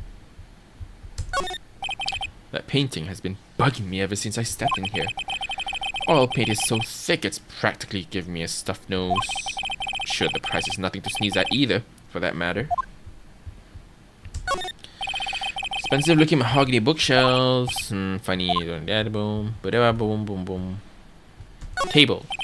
A solid mahogany desk, wood's been polished. Table for clients. An elegant ebony case. If I'm not mistaken, lighter that's made of solid gold. Fancy. But I can tell someone here got money to burn. Plant. Expensive potted plant. No idea, but it must be expensive. Oh, I thought that was like a... I thought it glowed just now. No, I guess so. Must be my imagination. Oh, guess we go back. September 6th. Fay & Co. Law Offices. The office is filled with police officers. They're all busily searching for clues. Right, you there. This is a crime scene, pal. No trespassing. Sorry, don't I know you from somewhere? Wait, you're the Butts guy, aren't you? No, Phoenix Wright. How could anyone mistake me for Larry? Guess I got the name wrong. Guess I got the name. Fuck. Guess I got the wrong name, Mr. Wright. Sorry about that. That Butts guy was a killer, and you're no killer, right? He was proven innocent. Oh no, it is some guy who just doesn't care. Like, oh, I got a killer. That's it. It doesn't matter what happens. I believe this is the killer, and you are a killer. Right. And you are... You know what? You made a mistake on knowing my name. I'm clearly so proud of it. Gumtree. Gumtree, was it? Detective Gumtree? Gumtree? Gum doesn't grow on trees, pal. And I'm the one in charge here, so don't push your luck. Whatever you say, detective. Anyway, get the name right. Don't go calling me Dick. Hey, Dick. Get over here. Yes, sir. Be right there. Ugh. Clearly, he's not even the biggest guy around. You're her lawyer, right, pal? You got business here, you better do it quick. Whew. Thinks I'm Maya's lawyer. Talk it is, Mia. Miss Faye. Did you do an autopsy? Wanna know the results, eh? Now don't you look at me like that, pal. It's no use. Might have been your boss, but that doesn't mean you get any special treatment. Alright. You can see the report, but that's all. Time of death? Okay, that's expected. Single blunt force stroke. Single. So it's not like rapid beating. It's just one clobber and then death was instantaneous. Maya. About Maya. Yeah? I'm looking forward to the trial. Sorry, pal. This is one trial you aren't gonna win. Why do you say that? City has put Prosecutor Edgeworth on prosecution. See? Edgeworth? I'm sure you know what that means, you being a lawyer and all. Edgeworth. Prosecutor Edgeworth. That's right, pal. Mr. Miles Edgeworth himself. Wait, you do know him, don't you? Of course not. Never heard of him? Whoa! You call yourself a lawyer, pal? About 4 years ago, this Edgeworth guy became a prosecutor at the age of 20. Everyone says he's a genius. Surprised you don't know him. Of course I know him. I was just plain dumb. It's a cold-hearted machine who'll do anything to get a guilty verdict.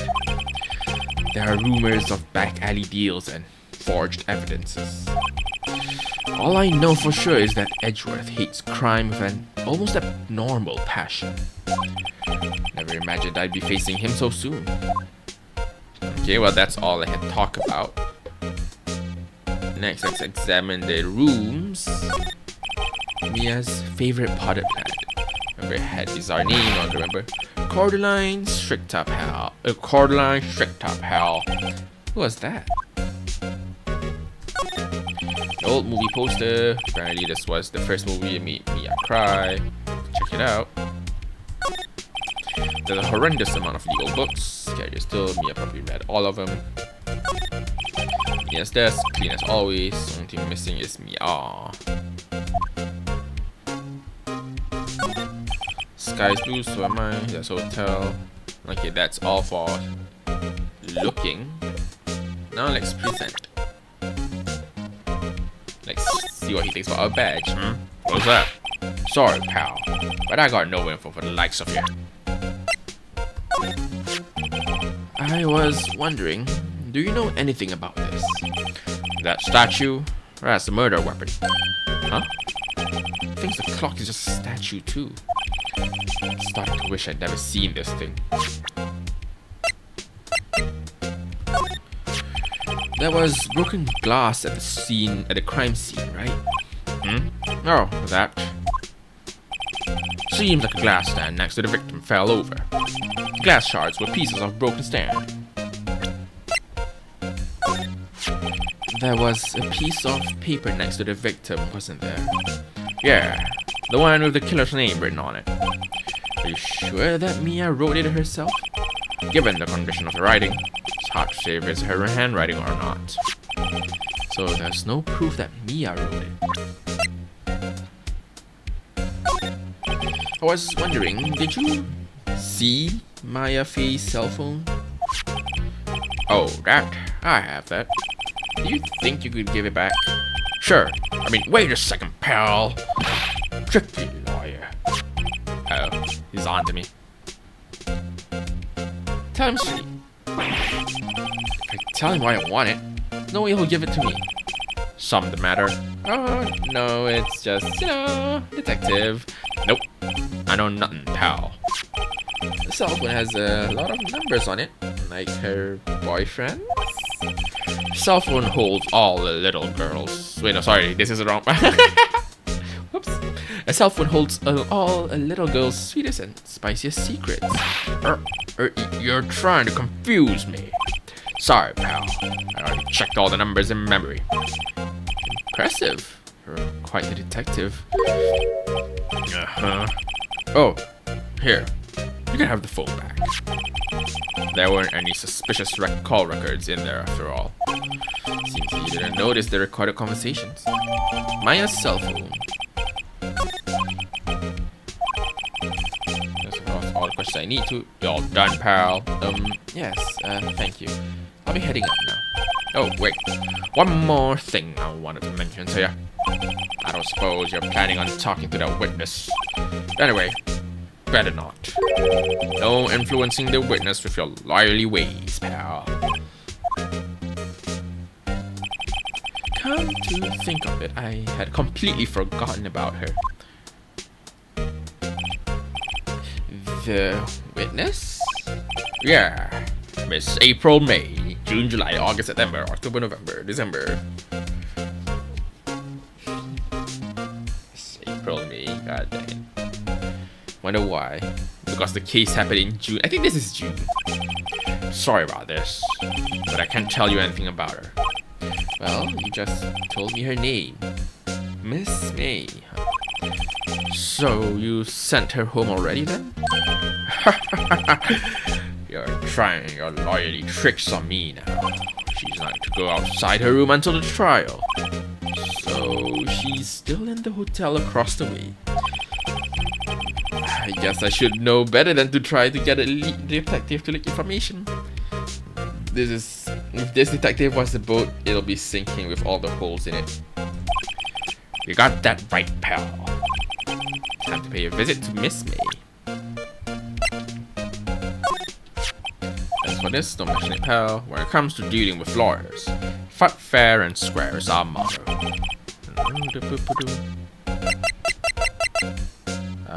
Okay, I think, yeah, time to move. For the examiner, we represent the whole hotel. No, it's happened in September, never mind. September 6th. Gatewater Hotel. Well, sorry, I think of a good voice to give. What's a good voice? What's a good voice? Well, since she already went with hello, handsome. Well, hello there, handsome. Hi. Smooth, right? Real smooth. You're the lawyer, aren't you? The detective told me. He said, don't say nothing to that lawyer, pal.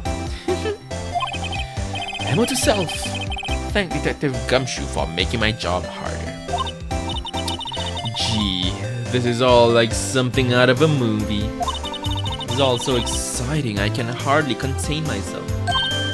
Ooh, let me go freshen up so I can look the part of the beautiful eyewitness. Pity the lawyer that has to cross-examine this one. What's with the screwdriver there? There's a screwdriver stuck in this drawer. I wonder what's inside. Let's take a look. Hey. What are you doing? No touching. Ooh, bad boy. You really shouldn't pry around in other people's rooms now. You wouldn't want to make me upset, would you? Upset? I thought she was gonna explode for a second there. Wonder what could be inside the drawer. We'll examine again after this. The flowers are fake as expected. Sunflower tulips. Picture, still sea painting.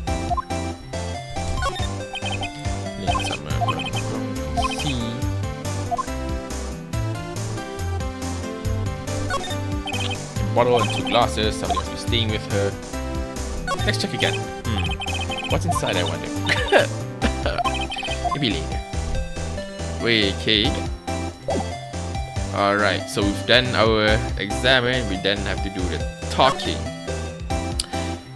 You finally home, yay! Well, nice to know you. How's your day been? How's the game doing? Well, you know that lawyer. Yeah, you know our senior lawyer, the one that invited us on a date. Yeah, she died. So and now we're investigating it. And now the current suspect is her sister, Maya. So yeah, now we're just going around trying to get evidence, and then we go back, and we'll see if I have enough time to do the entire investigation. Maybe I would, I don't know. Spent too much. Ooh. What you witnessed? What, you went out arcading? Do you think you could tell me something? I need you to describe what you observed at the time of the incident. Ooh, observe? Incident? You sound just like a lawyer in the movies. I like a man with a big dick. Vocabulary. Yes, vocabulary, that's what people call it. Better not encourage her. You know that thing that occurred, happened the other day? The bad thing? What did you see when it happened? I don't suppose you could tell me about it? Pretty please? Let me see. Well, dream on. Big personality. Can we hide this? I don't suppose we can hide it, right? Ah, well, it's fine, we can hide it. Oh boy. Miss May. Personalities. It's fine, the personalities are being hidden by the boxes, by the dialogue box. We're safe. Our eyes are pure. Could you... Just who exactly are you? Ooh, Mr. Lawyer. Are you hitting on me? No, hey. I'm just doing my job here. This looks like a plot of something. You know, you're cute when you blush. Believe me, this is the first time in my life I've blushed this much. Right. Can you just tell me what it is you do? Well, no. And you had your little hopes up, didn't you? What? No, nonsense. That's a lot. That's a lot of plot. Too many, even. I can count at least. No, we're gonna continue. We're gonna move on with this. Oh boy. This room. I see there are 2 glasses on the table. Is someone staying here with you? Ooh, what amazing powers of observation. You must be one of those famous detectives, like on television. Oh, no, not me. I'm just a lawyer. Just a lawyer, you know. Just asking proper questions. 2 big plot points. See? Us... what's the word? Us very observant viewers, we all notice 2 very big plot points.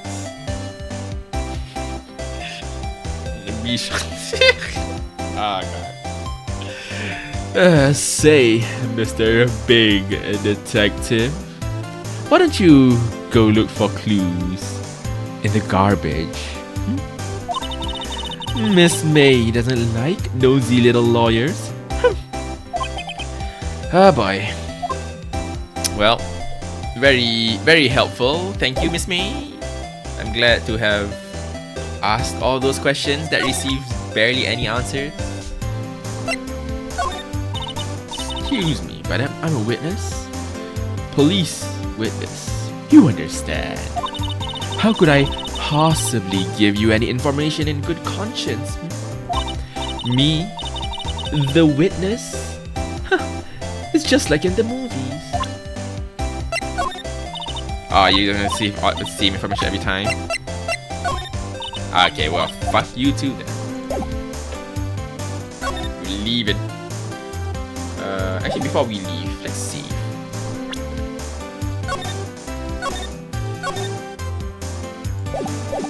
We're leaving. Good day, miss. Detention center, I guess. We can go to Grossberg. Let's try going Grossberg again. Seems like Mr. Grossberg is out. Well, maybe I should just wait here for him to come back. Ahem. If that wasn't the most over the top clearing of the throat I've ever heard. So you're the one they say has been looking for me.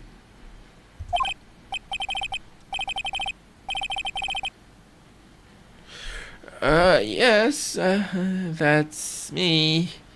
He looks even grander than I imagined. The badge on your collar. Ah, so you're a lawyer, are you? Yes, well, yes. And what do you want? I'm not particularly busy these days. Please proceed. Not busy? Then how come no one could get in touch with you? Something the matter? You came to see the one and only Marvin Grossberg, did you not? Well, here I am, boy. What do you want? Out with it. Well, actually, it's about Maya. Maya Fey. Ah, yes.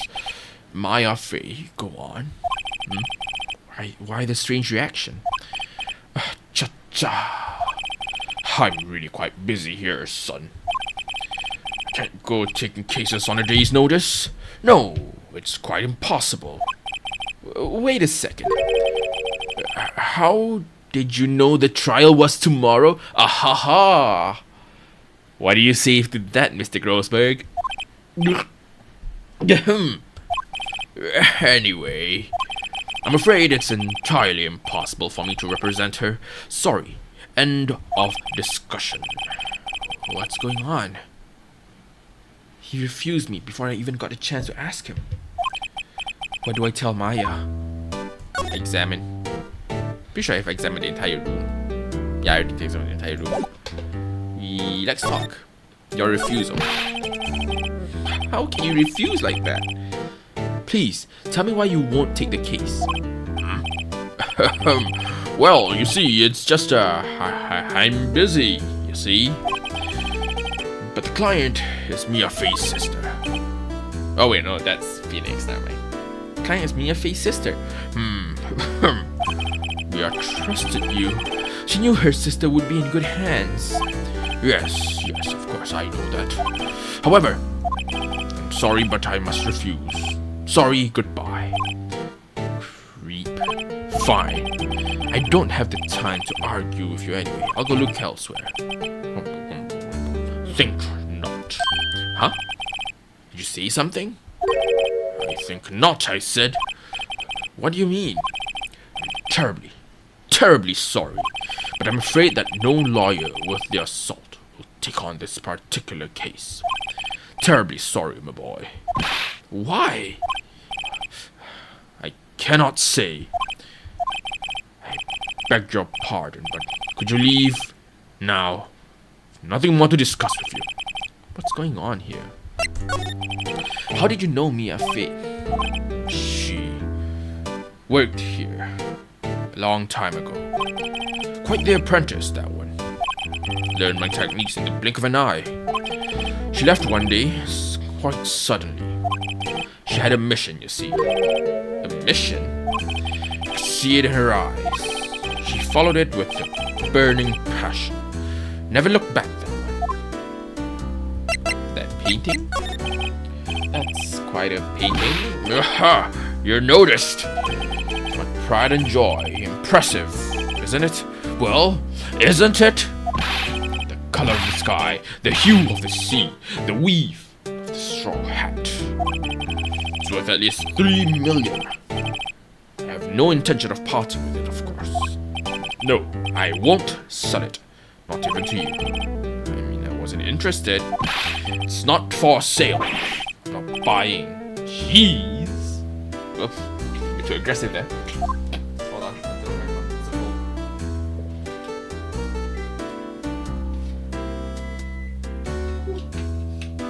So freezing. I guess that's all for the talkies. Let's examine. No, not examine, present. Very sorry, but I've got nothing to say regarding this matter. I think all this will be the same. Oh. Yeah, no, nothing. Alright, we're gonna have to go back. Let's move. Let's go to the law offices first. Looks like the commissioner has gone home. Police are still keeping themselves busy in the chief office. No one has time to talk to me. Guess I'll head out. Alright. That means we're now going back to the detention center. September 6th. Hiya. Oh, you're back. Did you find the lawyer? Well, what do I tell her? Well, see, I really don't think you should use that guy. He didn't seem healthy. He was all skin and bones. What really happened? You don't mean he refused to help? I see. I've been abandoned then.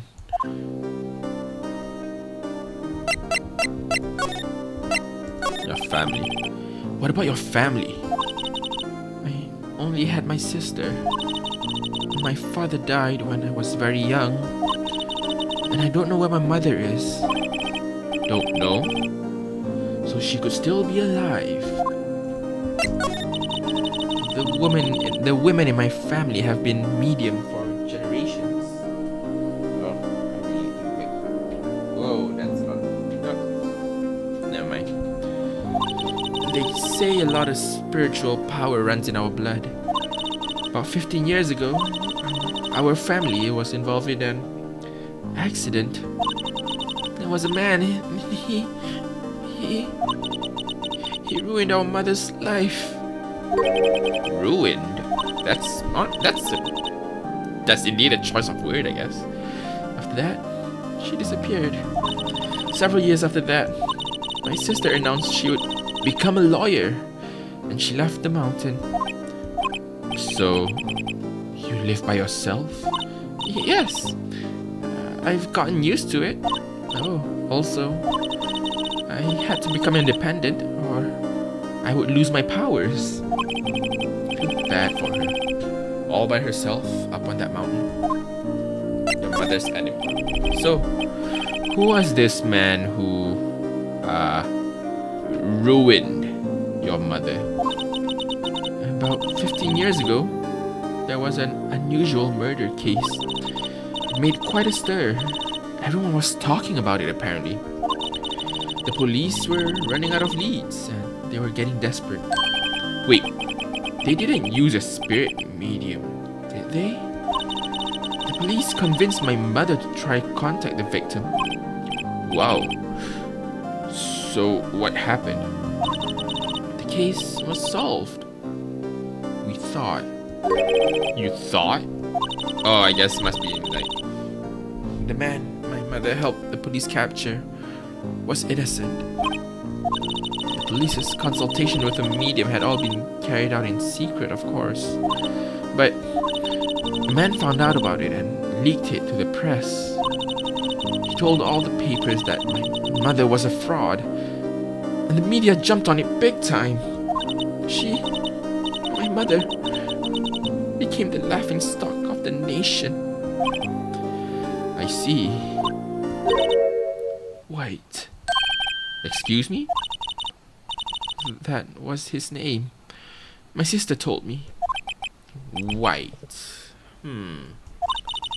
Just a little longer now before the state-appointed lawyer comes, I guess. 4 p.m. Time's up. What should I do? Do I just leave her and go home? Nah, man. We be defending this. We be defending her. I made up my mind. I'm going to defend you whether you want me to or not. Why? Why? Well, someone else is the culprit. You aren't the culprit, someone else is. How do you know? I have a hunch. Given the evidence, it would be easy to assume that Maya was the killer. There's something about this whole thing that smells fishy. It was butts all along. Whenever something smells fishy, it's always butts. That witness's strange behavior. Is that all an act? And the way that lawyer refused to help out Maya. But more than all that, she has no one left to help her. Nothing is more sad or more lonely than that. I know. I've been there. Long time ago. Why did I become a lawyer in the first place? Someone has to look out for the people who have no one on their side. Maya, I won't abandon you. You can count on me. So kind of you.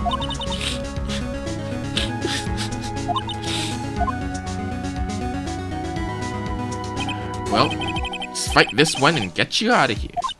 Right. Thank you. Just smiled at last. Looks like an entirely different person. One last question. You are innocent, right? Yes. And I trust you.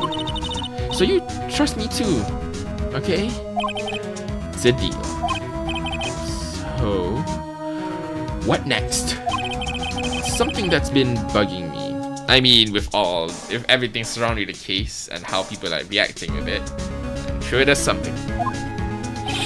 Just what was inside that strange woman's drawer? It was when I tried to look into the drawer that she got all defensive. There has to be something in there.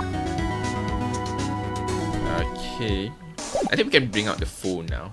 Present the phone. Hey, I got your cell phone back. Oh, say, can I listen to my sister's voice? Aww.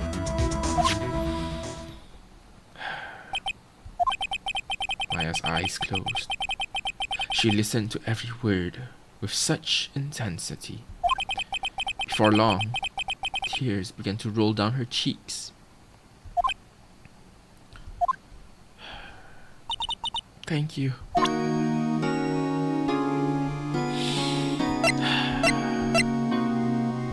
wonder if we can. Okay, no, we don't have any more. There's nothing more to gain. I guess it's time now. Oh, whoa! I don't know why I clicked here. Now I guess it's time to go to the hotel again. Good afternoon, sir. Excuse me, you are? I beg your pardon, sir. I am the bellboy of this establishment. At your service, sir. Oh, right. I've just come up to deliver room service, sir. Do you know where Miss May might be? I believe our guest, Miss May, is currently using the facilities. If you've no need of anything, I'll be taking my leave. Please, stay as long as you like. Enjoy. Yeah. Wait, no, hey! Why does it seem like every time I come here, I end up embarrassing myself? Wait, now's my chance to snoop around. Ah, I almost forgot. Gah!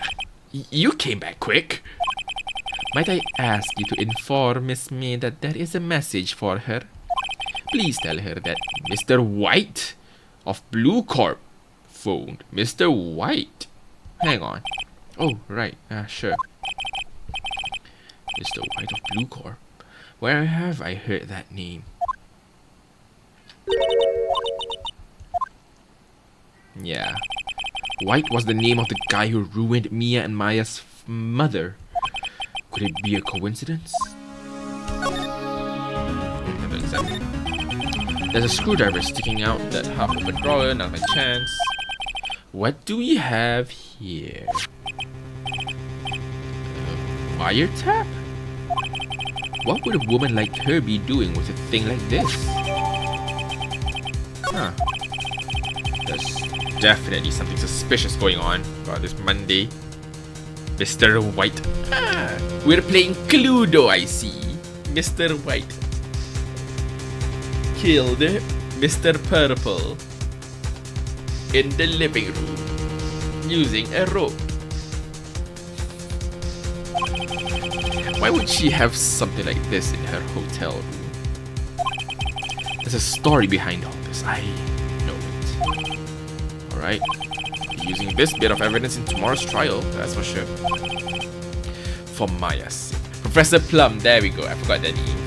The only name I remember is Colonel Mustard. And then there's Mustard, Peacock, Plum, Green, Miss White. I forgot what the red one. I forgot what the red color character's name is. Scarlet, Crimson. I'll get to this woman's bottom. Wait, I mean, you know what I mean. Nah, we're gonna get to this woman's bottom. That's the whole purpose of the plan. We're gonna get to Miss May's bottom. And we're going for it. No matter. No, alright.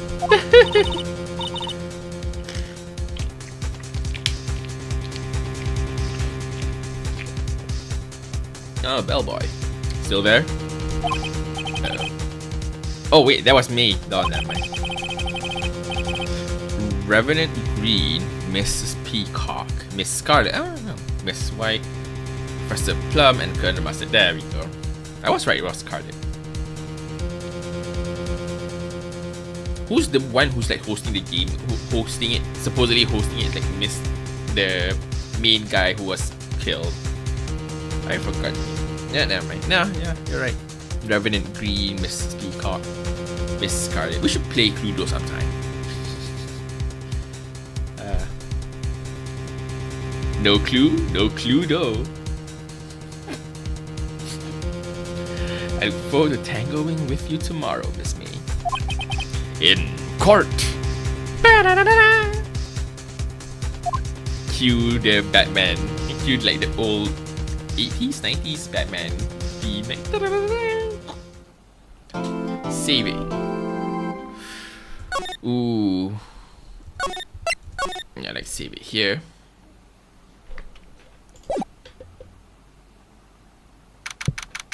September 7th. Alright, you know what? We'll finish up this case. Well, ooh. I can finish up this case. I can also. I'm trying to decide. Maybe I shouldn't finish because I don't. How long does a case typically? Yeah, never mind. What time is it? It shouldn't last longer than an hour. Right. Yeah, we can finish up the case. We're gonna finish up the case. Court is now in session for the trial of Miss Maya Fey. The prosecution is ready, Your Honor. The defense is ready, Your Honor. Miles Edgeworth. Better not show any signs of weakness today, or he'll be on me in an instant. Those lines. Those lines being said in something like the Omegaverse would be definitely not a good one. Not a good string of words to utter. Mr. Edgeworth, please give the court your opening statement. Thank you, Your Honor. The defendant, Miss Maya Fey, was at the scene of the crime. The prosecution has evidence she committed this murder, and we have a witness who saw her do it. The prosecution sees no reason to doubt the facts of this case. I see. Thank you, Mr. Edgeworth. Let's begin. If we may call our first witness, Your Honor. The prosecution calls the chief officer at the scene, Detective Gumshoe. Mr. Anyone he claims is guilty, no ifs, ands, or buts about it. Witness, please state your name and profession to the court. Sir, my name's Dick Gumshoe, sir. I'm the detective in charge of homicides down at the precinct, sir.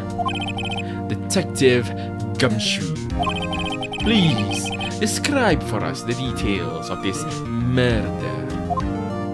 Very well, sir. Let me use this floor map of the office to explain.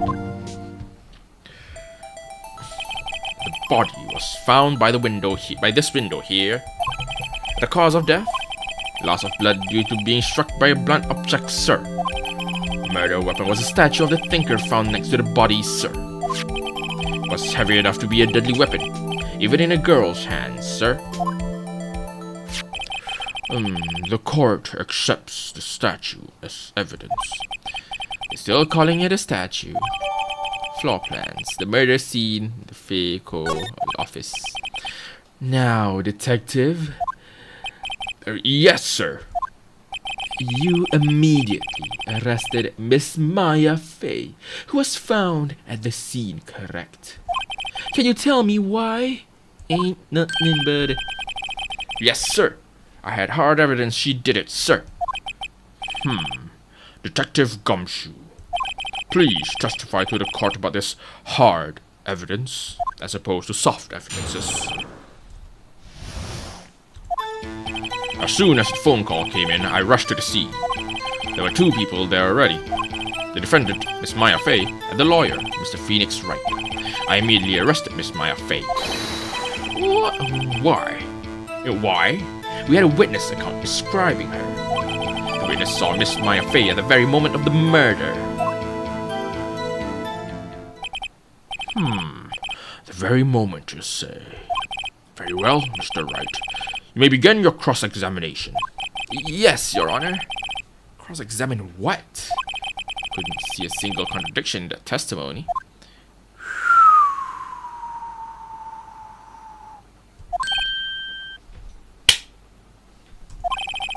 Hey! Maya just threw something at me. What's this? When my sister couldn't find any contradictions in a witness's testimony, she would bluff it and press the witness on every detail. The witness always slips up and says something wrong. Interesting. Worked lots of times. Should have expected Maya would know some of her sister's tricks. Alright, let's give this a try. Something the matter? No, Your Honor. I'd like to begin my cross-examination. Alright, let's see. As soon as the phone call came in, how do you... Oh, Q is pressed. You rush to the scene. There were two people, defendant, lawyer, merely arrested. You had a witness account describing her. Witness saw... I think we can press this one. I'm pretty sure we can press this one. It's either this one or the one earlier, which is where he rushed to the scene. Hold on just 1 second. Yeah? If I heard correctly, you said you arrested her because you had hard evidence she did it, correct? Huh? Did I say that? Me? I heard you say it. You did say it. You said it.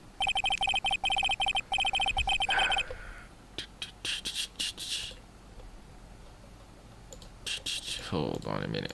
Fuck, I clicked on something and now it's stuck. Hold on a minute.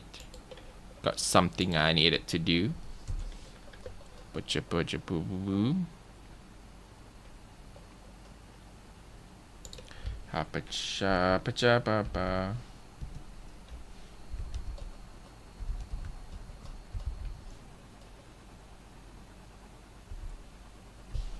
Hapacha pacha papa.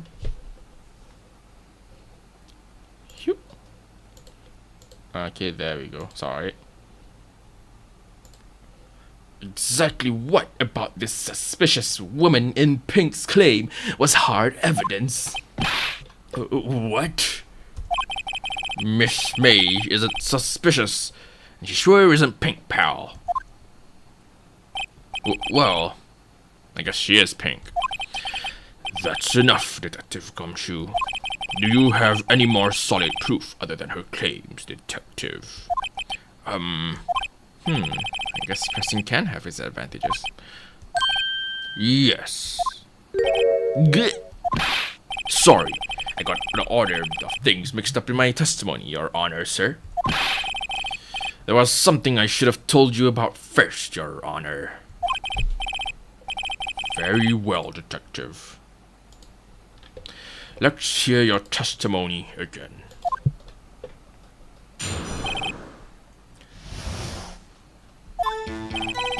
After securing the suspect, I examined the scene of the crime with my own eyes. I found a memo written on a piece of paper next to the victim's body. On it, the word Maya was clearly written in blood. Lab test results showed that the blood was the victim's. Also, there was blood found on the victim's finger. Before she died, the victim wrote the killer's name.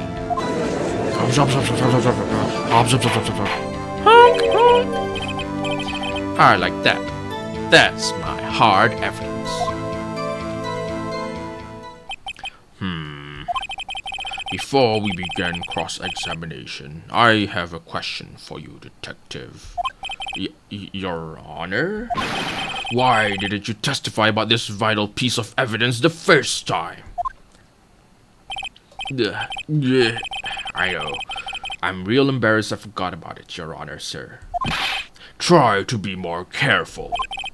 Very well. The defense may begin its cross-examination. Alright, now how do we do this?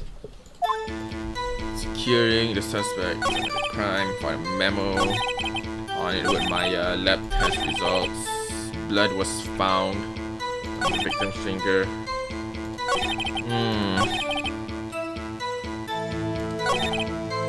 Alright, now I'm a bit stumped. I'm gonna see.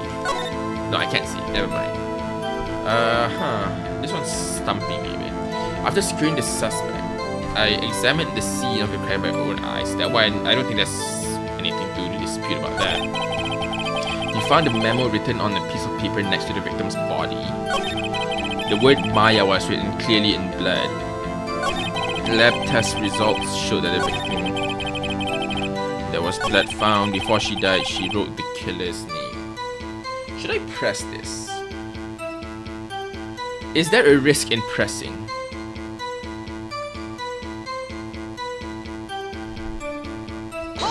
I want to press that. Detective Gumshoe, do you get a lot of cases where the victim actually writes the killer's name? Sure, it happens all the time in books and movies. This isn't a movie, Detective.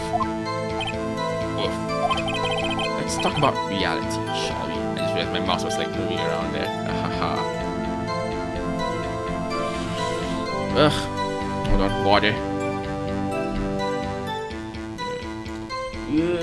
Water is so far away. Got the water.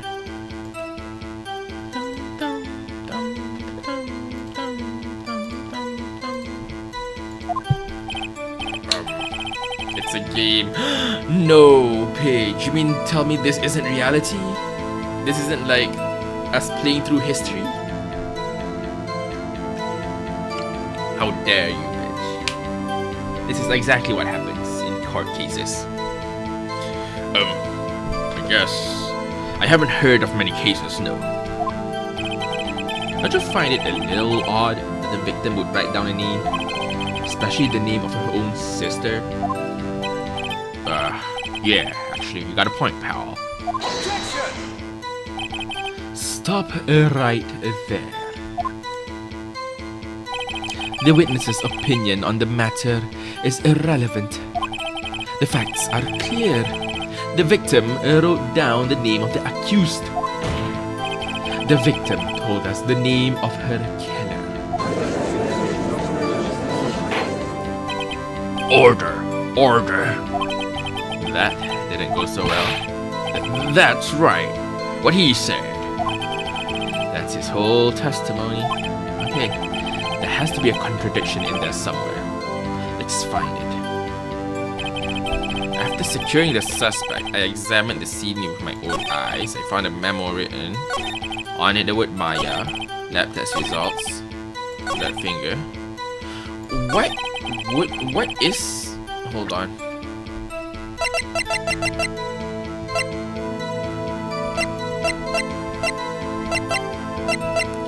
Can we look at the...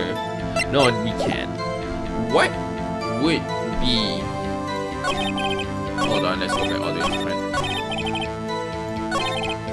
After securing the suspect, I examined the scene of the crime with my own eyes. Alright, okay, we've got that clear.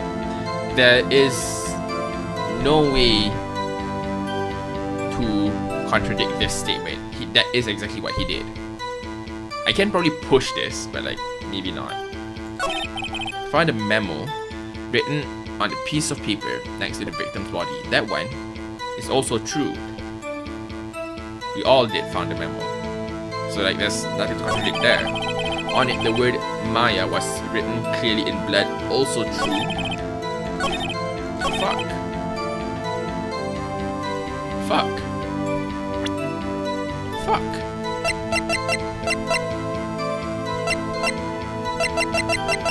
Fuck.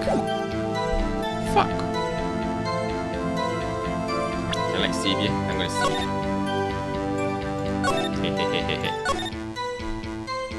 Saves coming. Nah, I'll do my best to avoid it. I'm gonna try pressing one more time and see if that does anything.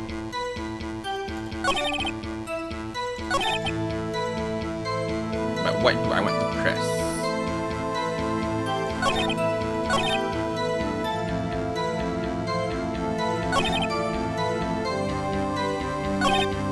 What do I press? Like the victim... Do I press like the victim's finger? Do I press like the lab result? According to like what Phoenix Wright said, it should be enough information. Can I press it? I don't think that's a reason to press. Oh, then who did write it, smarty pants? Oh, the killer? Anyone can see that. Oh, saying the killer wrote her own name. Buddy, please. She was framed. Hold on. If that's the case, where's your evidence? I guess that was a bit of a tall order for you. Those without evidence shouldn't open their mouths, Mr. Wright. Yeah, pal. Well, detective, tell us what was written on the memo you found. On it, the word Maya was... Okay, no. Fuck me, man. It's so difficult. And this is only the second case. Found a memo written on a piece of paper. On it, the word Maya was clearly written in black. That was not sure. Could it be...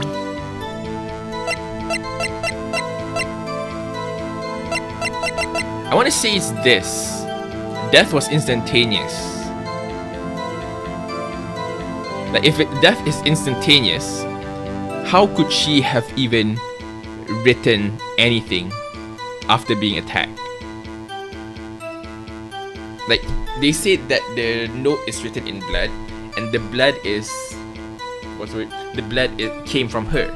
So unless like she had a really bad nosebleed or somehow on the period, I don't know, man. There's no way for the blood to come out. That is my current guess. That's my strongest assumption.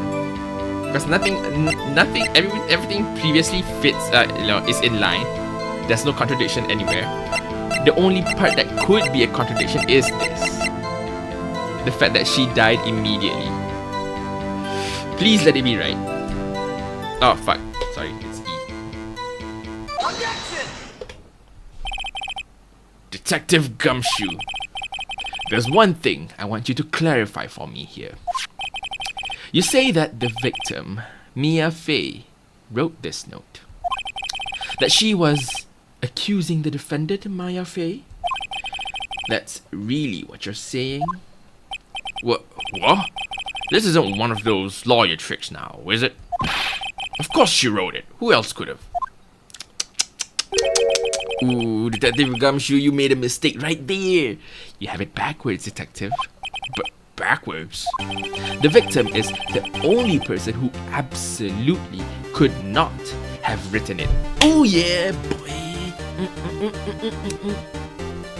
This is still the start of the game. This is the start of the case. It's not This is a report from your department, Detective. Immediate death due to a blow from a blunt object. Let's fucking go! Woo! Just making sure the audio did come through right. Also, I think I should probably like amp up the Let's Fucking Go audio clip. But yeah, we can do that some other time. She died immediately. But no butting your way out of this one, Detective. Yes, there was noise. Nice. Good to know everything's working in order. Order. The defense has a point. Someone who died immediately wouldn't have had the time to write anything down. Mr. Wright, I beg your pardon, but when exactly did you obtain the autopsy report? When?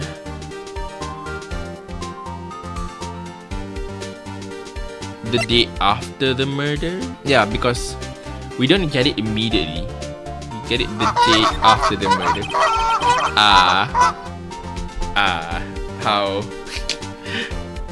Bring the geese back into the court. How nostalgic. It was the day after the murder. Prosecution's point being that autopsy report is outdated, Your Honor. Who the fuck brings like an outdated autopsy report in the court case? And why the fuck do you not like try to update the autopsy report in like the evidence collection? What? A second autopsy report. The autopsy was performed yesterday at my request.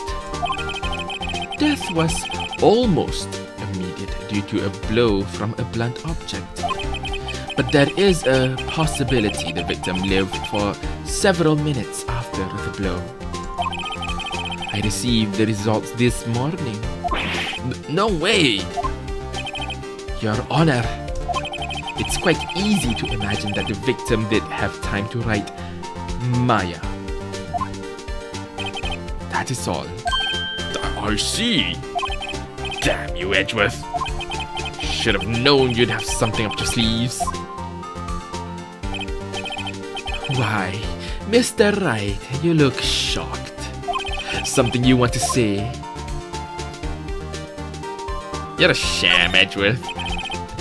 Mr. Edgeworth, I've heard there's nothing you won't do to get your verdict. What reason could you possibly have had to request a second autopsy report? Mr. Wright, the defense will refrain from personal attacks on the prosecution. No. No matter, Your Honor. Mr. Wright, say what you will, the evidence in this report is undeniable. Your Honor, I submit this report to the court. And make sure we sort the part. No, that doesn't work. Never mind. Scratch that. Reverse it. Understood. The court accepts the evidence. Update. Died from a blow, could have lived. Alright. Well, Your Honor, the evidence strongly suggests the victim was identifying the killer. I suppose that's the obvious conclusion, yes. Fuck you, Edgeworth. Darn, that isn't good. The prosecution would like to call its next witness. This poor innocent girl saw the murder with her own eyes. Let the witness, Miss April, may take the stand. Exactly what part of her Fuck is you, Edge BOI. innocent? Fuck you, exactly, little guy. Fuck you, Edge. You ain't even edgy enough to have the name Edge.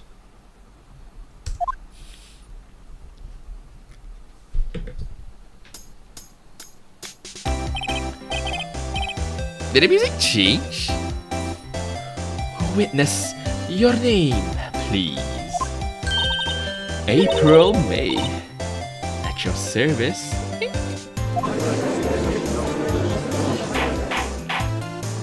Order!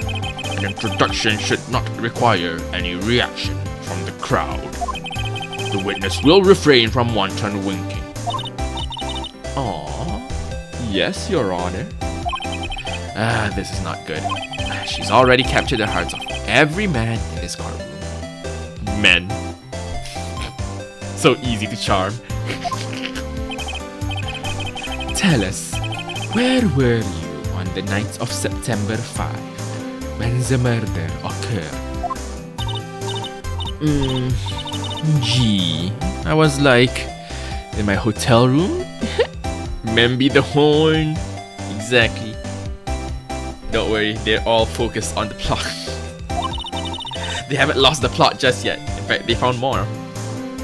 I checked in right after lunch. And this hotel is directly across from the Fay and Co law offices. That's right, big boy. Please testify to the court about what you saw. Testimony. It was like 9 at night. I looked out the window, you know. And then, I saw a woman with long hair being attacked. The one attacking her was the mousy girl sitting in the defendant's chair. Big boy. Then, the woman, dodged to one side and ran away. But that girl, she caught up to her and she hit her. Big boy. Big boy, the biggest boy. Then, the woman with the long hair, she kinda slumped. The end. That's all I saw. Oh god, that's it. She even jiggled. The end. That's all I saw. Every The little Ultra Boy. bitsy, witsy, wink, Wink. wink. Well, Your Honor, I see.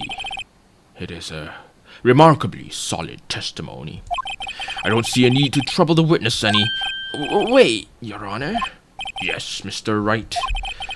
What about my cross-examination? I thought the witness's testimony just now was quite firm, didn't you? Mr. Wright, I understand you were Miss Mia Faye's understudy, were you not? You must know her techniques well. A cowardly way of finding tiny faults in perfectly good testimonies. Hey, how dare you? As opposed to coming up with false evidences and using those false evidence to prop up and strengthen the prop up the accusation. Yes, I'm doing it. I'll gladly proceed with the cross-examination. If only because I have a feeling Edgeworth doesn't want me to. She has to have some weakness. Very well, you may begin your cross-examination. Alright. Let's read carefully. Maybe press sipping or two. 9 at night, looked out the window. The woman attacked. Mousy. The woman dodged.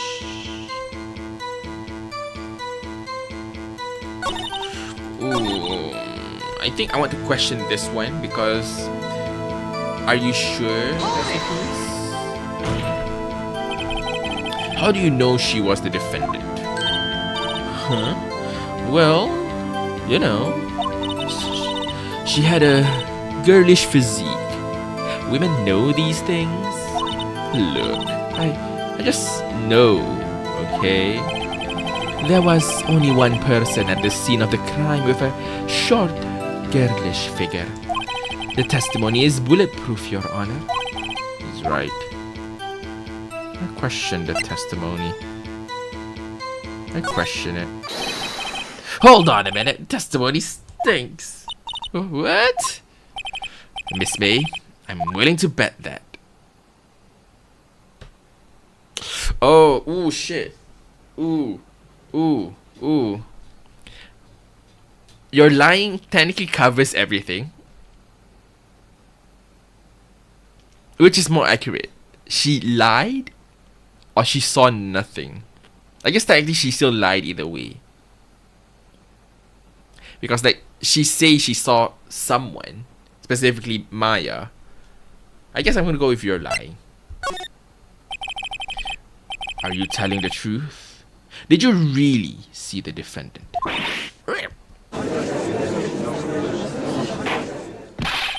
Mr. Wright, what's the meaning of this? Yes, what is the meaning? Somebody tell me because I'm clueless about this.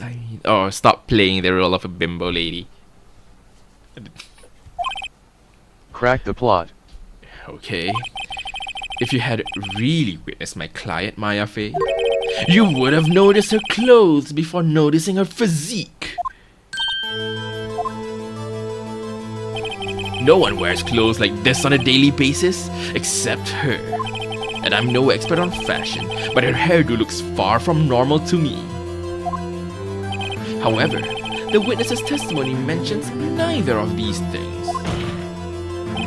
The testimony is bogus.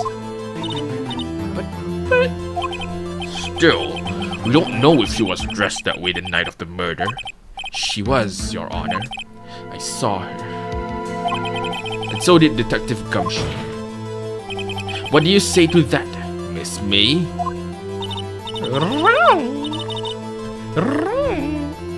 What are you trying to say, you mean lawyer? Oh, she twitching. She be twitching. Look at that. Look at her right eye, left eye. Like, it's like twitch. I saw what I saw. I just didn't think all the trifling details were necessary, darling. Miss May, the court would like to remind you to please omit nothing in your testimony. I'm sorry, Your Honor. I'll be a good girl. I promise. Wink. Your testimony again, if you would. Damn, almost had her. Oh, a testimony update. I did see everything. I did. The victim, the woman, dodged the first attack and ran off to the right. Then the girl in the hippie clothes ran after her. And she hit her with that weapon. I saw it. I did. That clock. The kind of statue-y clock? The thinker, I think. Well, does the accuracy of my report not startle you? Aha! I think I identified something. I figured something. Hold on. I need to make sure under. Wait, let me finish this first. I see. I only wish you had been so detailed from the beginning. Please begin the cross-examination. So, fun fact, and if I'm reading it correctly, I'm not going to present anything just yet. Okay, never mind. Okay, well, I was wrong. I was hoping that this doesn't say it's a clock. But apparently it does, so, well, no. False alarm. I did see everything I did. The victim dodged the first attack and ran to the right. The girl in the hippie clothes ran after her. She hit her with that weapon. I saw I did. That clock statue.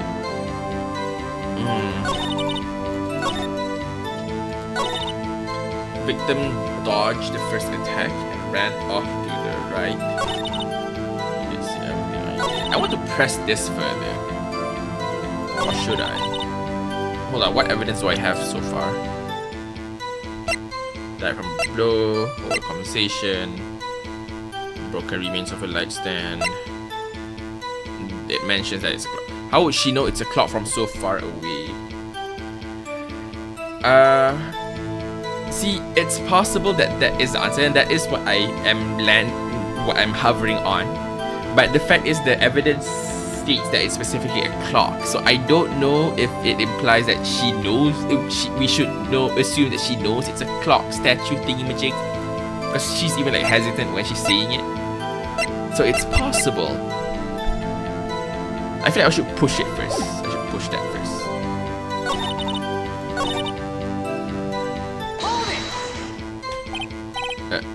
Clock? Didn't this come up in another testimony recently?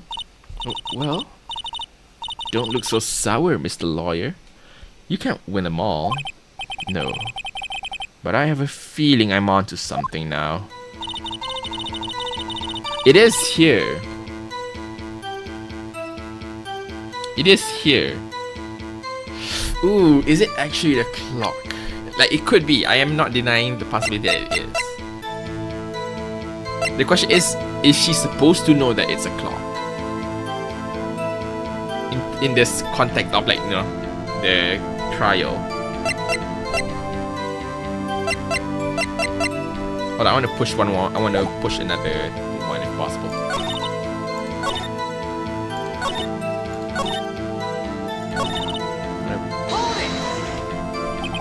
Is that right? As in, you're right? As you looked at the hotel? Is it a safe? What do you mean by that? Which hand do I hold my knife in again? Ah, right.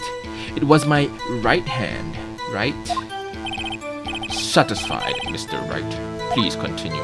Wait, it's... Hold on. If only I have a diagram to draw. Does it show the diagram here? It doesn't show the diagram. Because the building is opposite, right? She said that, hold on, let's look at the exact right. The victim dodged the first and ran off to the right. If I remember how the building is, how the layout of the building, the room specifically is correctly, there is nothing, and the only entrance is to the right. But she died on the left? Ah, fuck. Ah, shoot, is it? I mean, I have a couple. I still have a full health bar, so I can test it out. It's not impossible to test it out. I think it's either this one due to the layout of the room, and we're right now talking about her context of the right being her right, and yet she died on the left. I can't check the plans. No, I can't. The plans here are like, that's it. Oh, you can check. Enter. There, go see. Yeah. So she died here. Oh, there you go. Thanks for mentioning the checking the plans part. She died here. For her to land on the... fuck, but... shit, no, it's difficult to say because, like... because, like... Maya ended up on the left, or ended up on this side when we found her. But does that imply that she started attacking from here and her running there but failed? Fuck.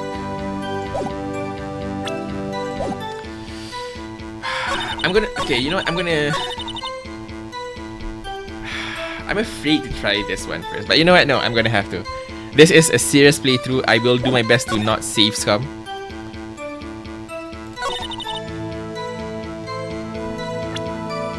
So, with that context, I will, because this is what making me like not so confident in this answer. It specifically says here, but it's actually a clock. Does she know? Should she know? No, I'm gonna have to answer something. I'm gonna give this one a shot. It is. He didn't give like a generic answer. Miss May, what you said just now was quite revealing. Revealing? Ooh, you'd like that, wouldn't you? Naughty Mr. Lawyer. You just said that this statue of the thinker was a clock.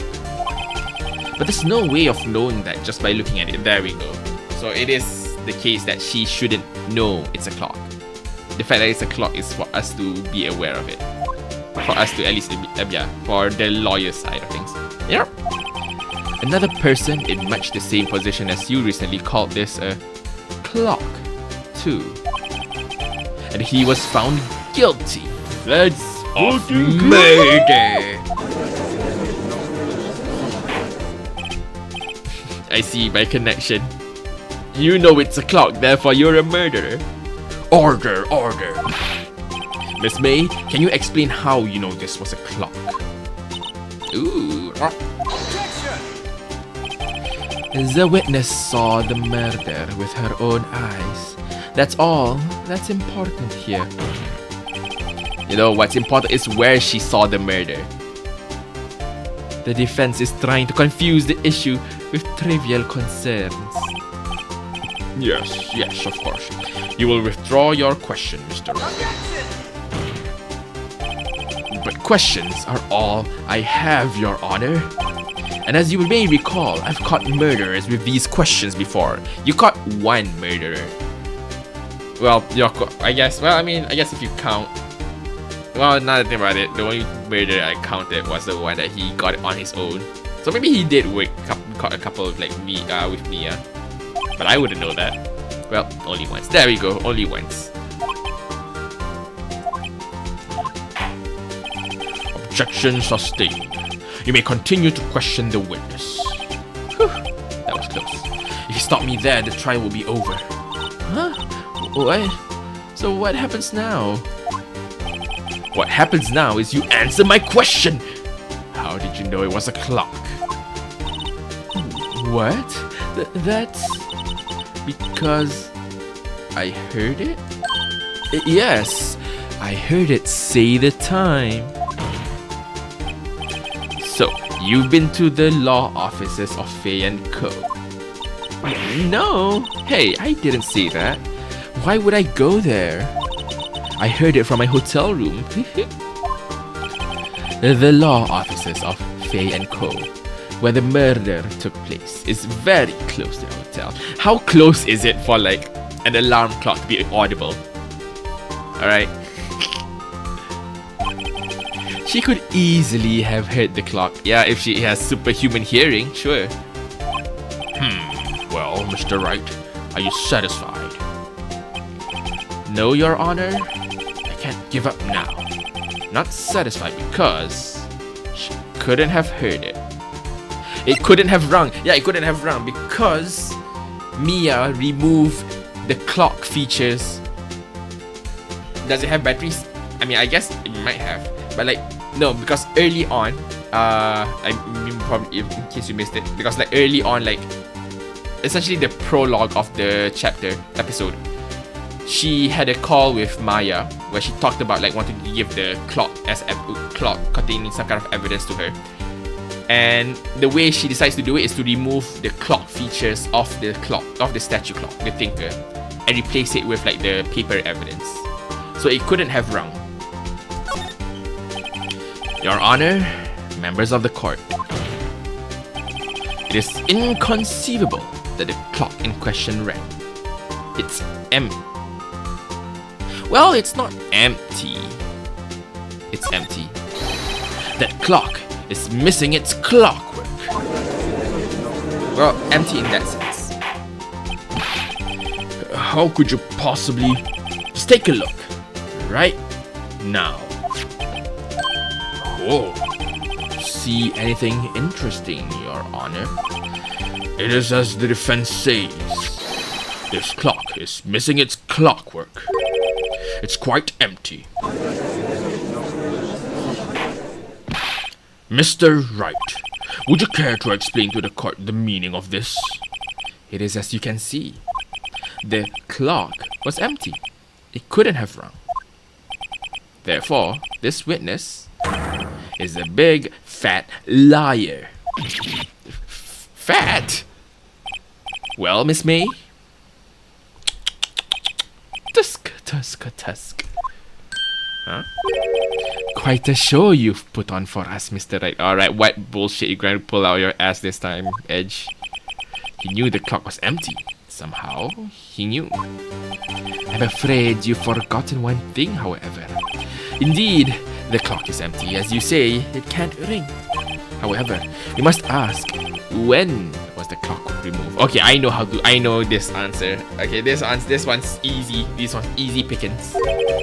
If it was after the witness heard the clock, then there is no contradiction. Well, as long as she claims the clock is removed after the call. That's true. That is a possibility. The clock might have been emptied after she heard it. That is exactly what happened, Your Honor. Well, Mr. Wright, can you prove when the clock was removed? Impossible, of course. I have proof. What?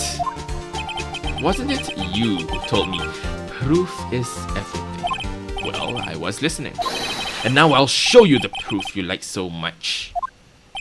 The evidence that proves that when the clockwork was removed is the conversation. Take a look at this. That's a very cute cell phone. Ooh, you have a girly phone.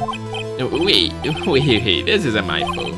Listen, this is the defendant's cell phone, and it contains a recording. A recording of a conversation she had with the victim on the day of the murder. Order! Order! The defendant's cell phone? This wasn't brought to my attention. Perhaps Detective Gumshoe overlooked it. The detective better remember he's up for evaluation soon. Gotta say, I'm starting to feel bad for the big fella. Let's hear the conversation. So you just want me to hold on to the thinker for you then? If you could. I should probably tell you, the clock isn't talking right now. Huh? It's not working? That's lame. I had to take the clockwork out, sorry. Your Honor, I think this makes it clear the clockwork was already gone by the time this was recorded. Which was well before the witness even arrived at her hotel. Well, Miss May, would you care to explain this to the court? Just how did you know that weapon was a clock? What? Well, isn't it obvious? I saw that clock before. What store was that again? I called so many. Bullshit, this was made by Harry Butts himself. Oops, I forgot. Wink. So the witness has seen it before. That would make sense. Does the defense have any objections, Mr. Wright? Yes. The witness claims she has seen it before, but this directly contradicts a piece of evidence already submitted to this court. Well then, let's see it. Please produce this evidence that will prove the witness had not seen the clock before. It have to be this one. It's simple. This clock was never in any store ever. What? A friend of mine made that clock. Only 2 exist in the world, and the one that isn't here is in police custody. Impossible. Everything is sold in stores. Miss May, I think it's high time you went shopping for a better excuse. Ooh, drop that mic, boy.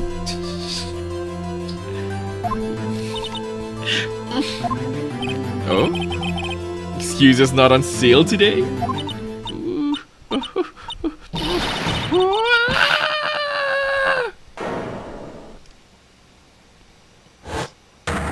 Oh, angry face. What's it to you, porcupine head? That stupid clock doesn't matter, okay? She did it, and she should die for it. Die! Whoa, let's not get ahead of ourselves. This is a court of law. The witness will remain calm.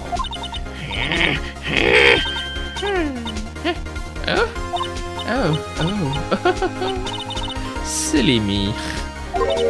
Did I, like, lose it? I guess I did. Scary. Miss May, let me ask. Tell me, how did you know the weapon was a clock? Oh dear. Does the defense have an opinion on this behavior? Okay, this is it. Yes, Your Honor. Allow me to explain how I see the truth of the matter. Miss April May, you knew the weapon was a clock because you had heard about it. The witness had never held the clock in her hand. Women. However, she had heard that it was a clock. She heard? That is correct, Your Honor. There is no other way she could have known the thinker was a clock. And I can show you the proof. Well, this is interesting. Let's see it then. Show me evidence proving that the witness had heard the murder weapon was a clock. It's called a wiretap. Have a look at this. No, that. I found this in Miss May's room. Mr. Wright, please explain to the court what this is. Miss April May, you were tapping the victim, Miss Mia Faye's phone, were you not?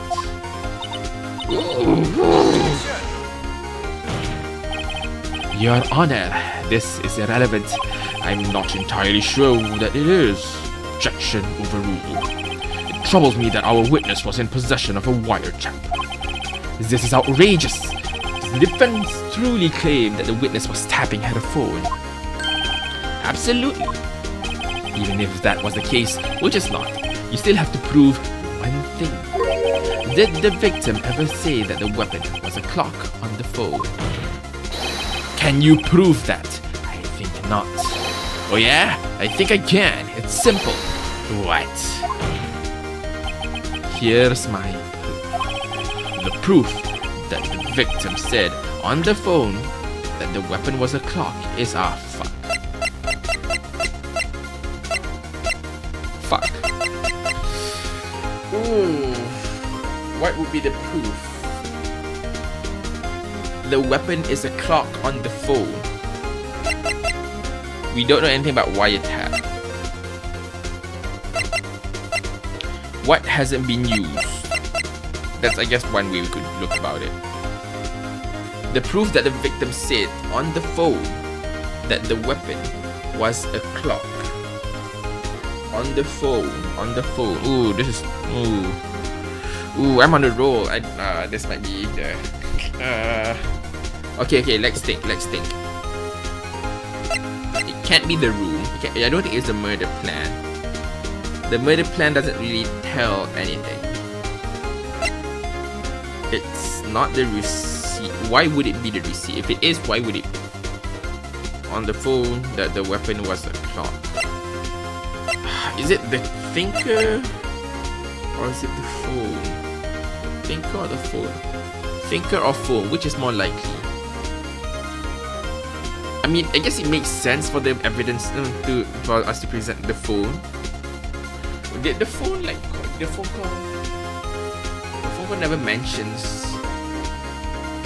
Let's see, the proof that the victim said on the phone that the weapon was a clock. Can I? Ooh, shit. And I was such a clean streak too. This might be my first fail because I can't properly cut out. Would the glass shards doesn't look like it tells anything. Glass shards doesn't look like it tells us anything. Wiretap, we can't get information from it yet. The receipt. I don't know if the receipt even says anything besides the name Maya. Maya isn't even a phone or a clock. So The proof that the victim said on the phone that the weapon was a clock is...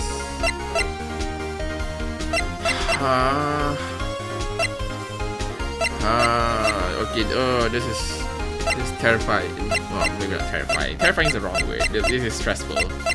Which one could it most likely be? Let's check. Hey Maya, what's up? Oh! Okay, hey Maya, what's up? Well, actually there's something I want to hold on. It's a clock. It's made to look like that statue, I think. Oh, right, because we know that the thinker is definitely the murder weapon. So it would have to be the phone being the evidence. I present the defendant's cell phone. Yes, you see it. Listen once more to the conversation between the defendant and the victim. Mia, what's up? You haven't called in a while. Well, actually there's something I want you to hold on to for me. Again? What is it this time? It's a clock. It's made to look like the statue, the thinker, and it tells you the time. Miss April May, you used a wiretap to listen to this conversation. That's how you knew the thinker was a clock. Am I wrong? Objection! Your Honor, this is ridiculous. Your Honor, look at the witness's face. Does she seem amused to you? The defense demands an answer. Witness, answer the question. Did you tap her phone? Miss May. Shut up, all of you. What gives you the right to talk to me like that? You lawyer? Oh, we've cracked her shell. It's no fair. All of you ganging up on me like that. Oh, so I'm the bad girl. Is that it? Is that it? Damn, girl, with your emotional swings. That did it. The court's seen the real Miss April May now. Now to deal the final blow. Ooh.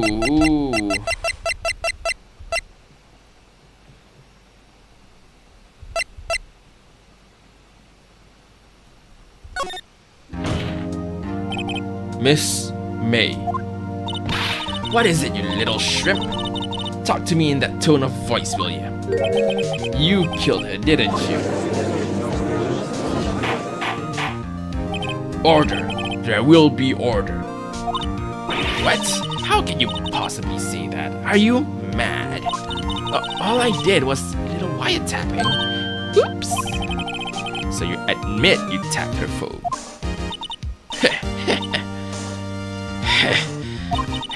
But wait. I didn't do anything bad like murder. I'm a good girl. Really? Can you prove it? No way she can prove it. You think you're so smart, Mr. Lawyer. But I can prove it. And I will. You can't be serious. Way, I say, way. Oh, and I assure you I'm serious, Mr. Lawyer. Okay. So, the killing happened around 9 at night? Why, that's just when I was getting room service from that sweet bellboy. Room service? Iced coffee, I believe it was. Iced coffee, you know? Like normal coffee, but cold. If you don't drink it quick, the ice melts, and then you have regular cold coffee. Oh shit, I tapped it too fast. Think I'm making this up? Ask the bellboy. Wink. God dang it! This is going longer than I expected. It's fine. We shall persevere. We'll finish this. What's the word? Trial. Ergo, the witness was not on the scene at this time of murder. Fuck. I feel like this could have been an entire stream on its own. So where does that leave us? Back to the start, I guess. it is my great displeasure to inform you that the witness appears to have been tapping the victim's phone. Alright. However, that is a separate crime with no bearing on the current case whatsoever. Her testimony stands. She saw the defendant Maya Fey commit murder. They're in cahoots. I would say that yes. Probably with the bellboy, so they can collaborate their, alibis. There's no way I can win this unless I tie Miss May to the murder somehow. Well, does the defense have anything to say? Well, come on, think of something.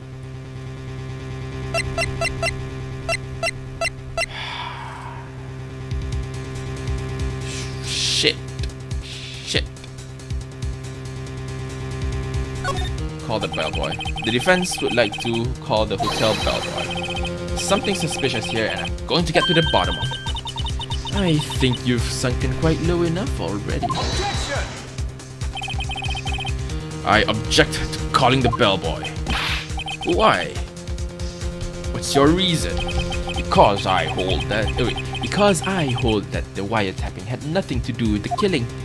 The fuck does that supposed to mean? However, if you agree to one condition, I'll consent to calling this witness. Condition? If Miss April May's alibi is not called into question after you examine the bellboy, then you will recognize that Miss April May was not the killer, thus she is innocent. Thereby, you must also accept the verdict of guilty for Miss Maya Fey. That is my condition. Podcast, terrible conditions we're having here. Better find something suspicious, otherwise Maya will be declared guilty on the spot. What should I do?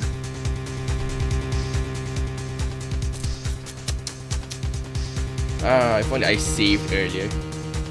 Accept it. Alright.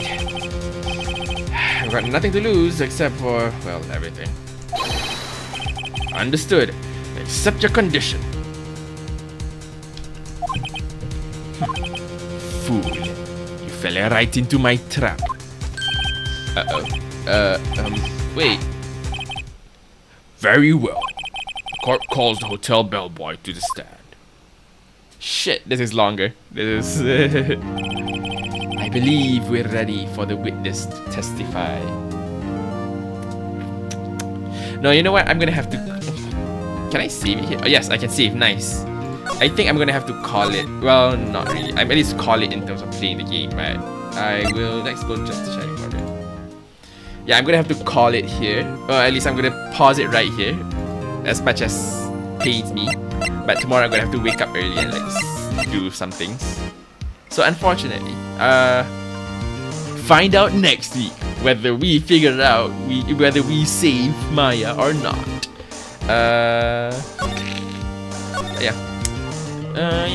So next week will be Tuesday as usual. Tuesdays is Zelda and Thursdays will be this until I finish the game.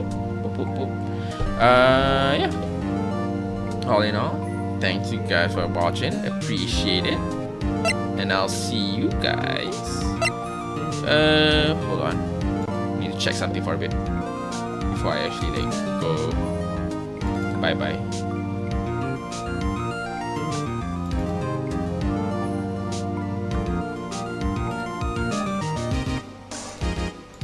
There we go. And see you guys whenever I see you.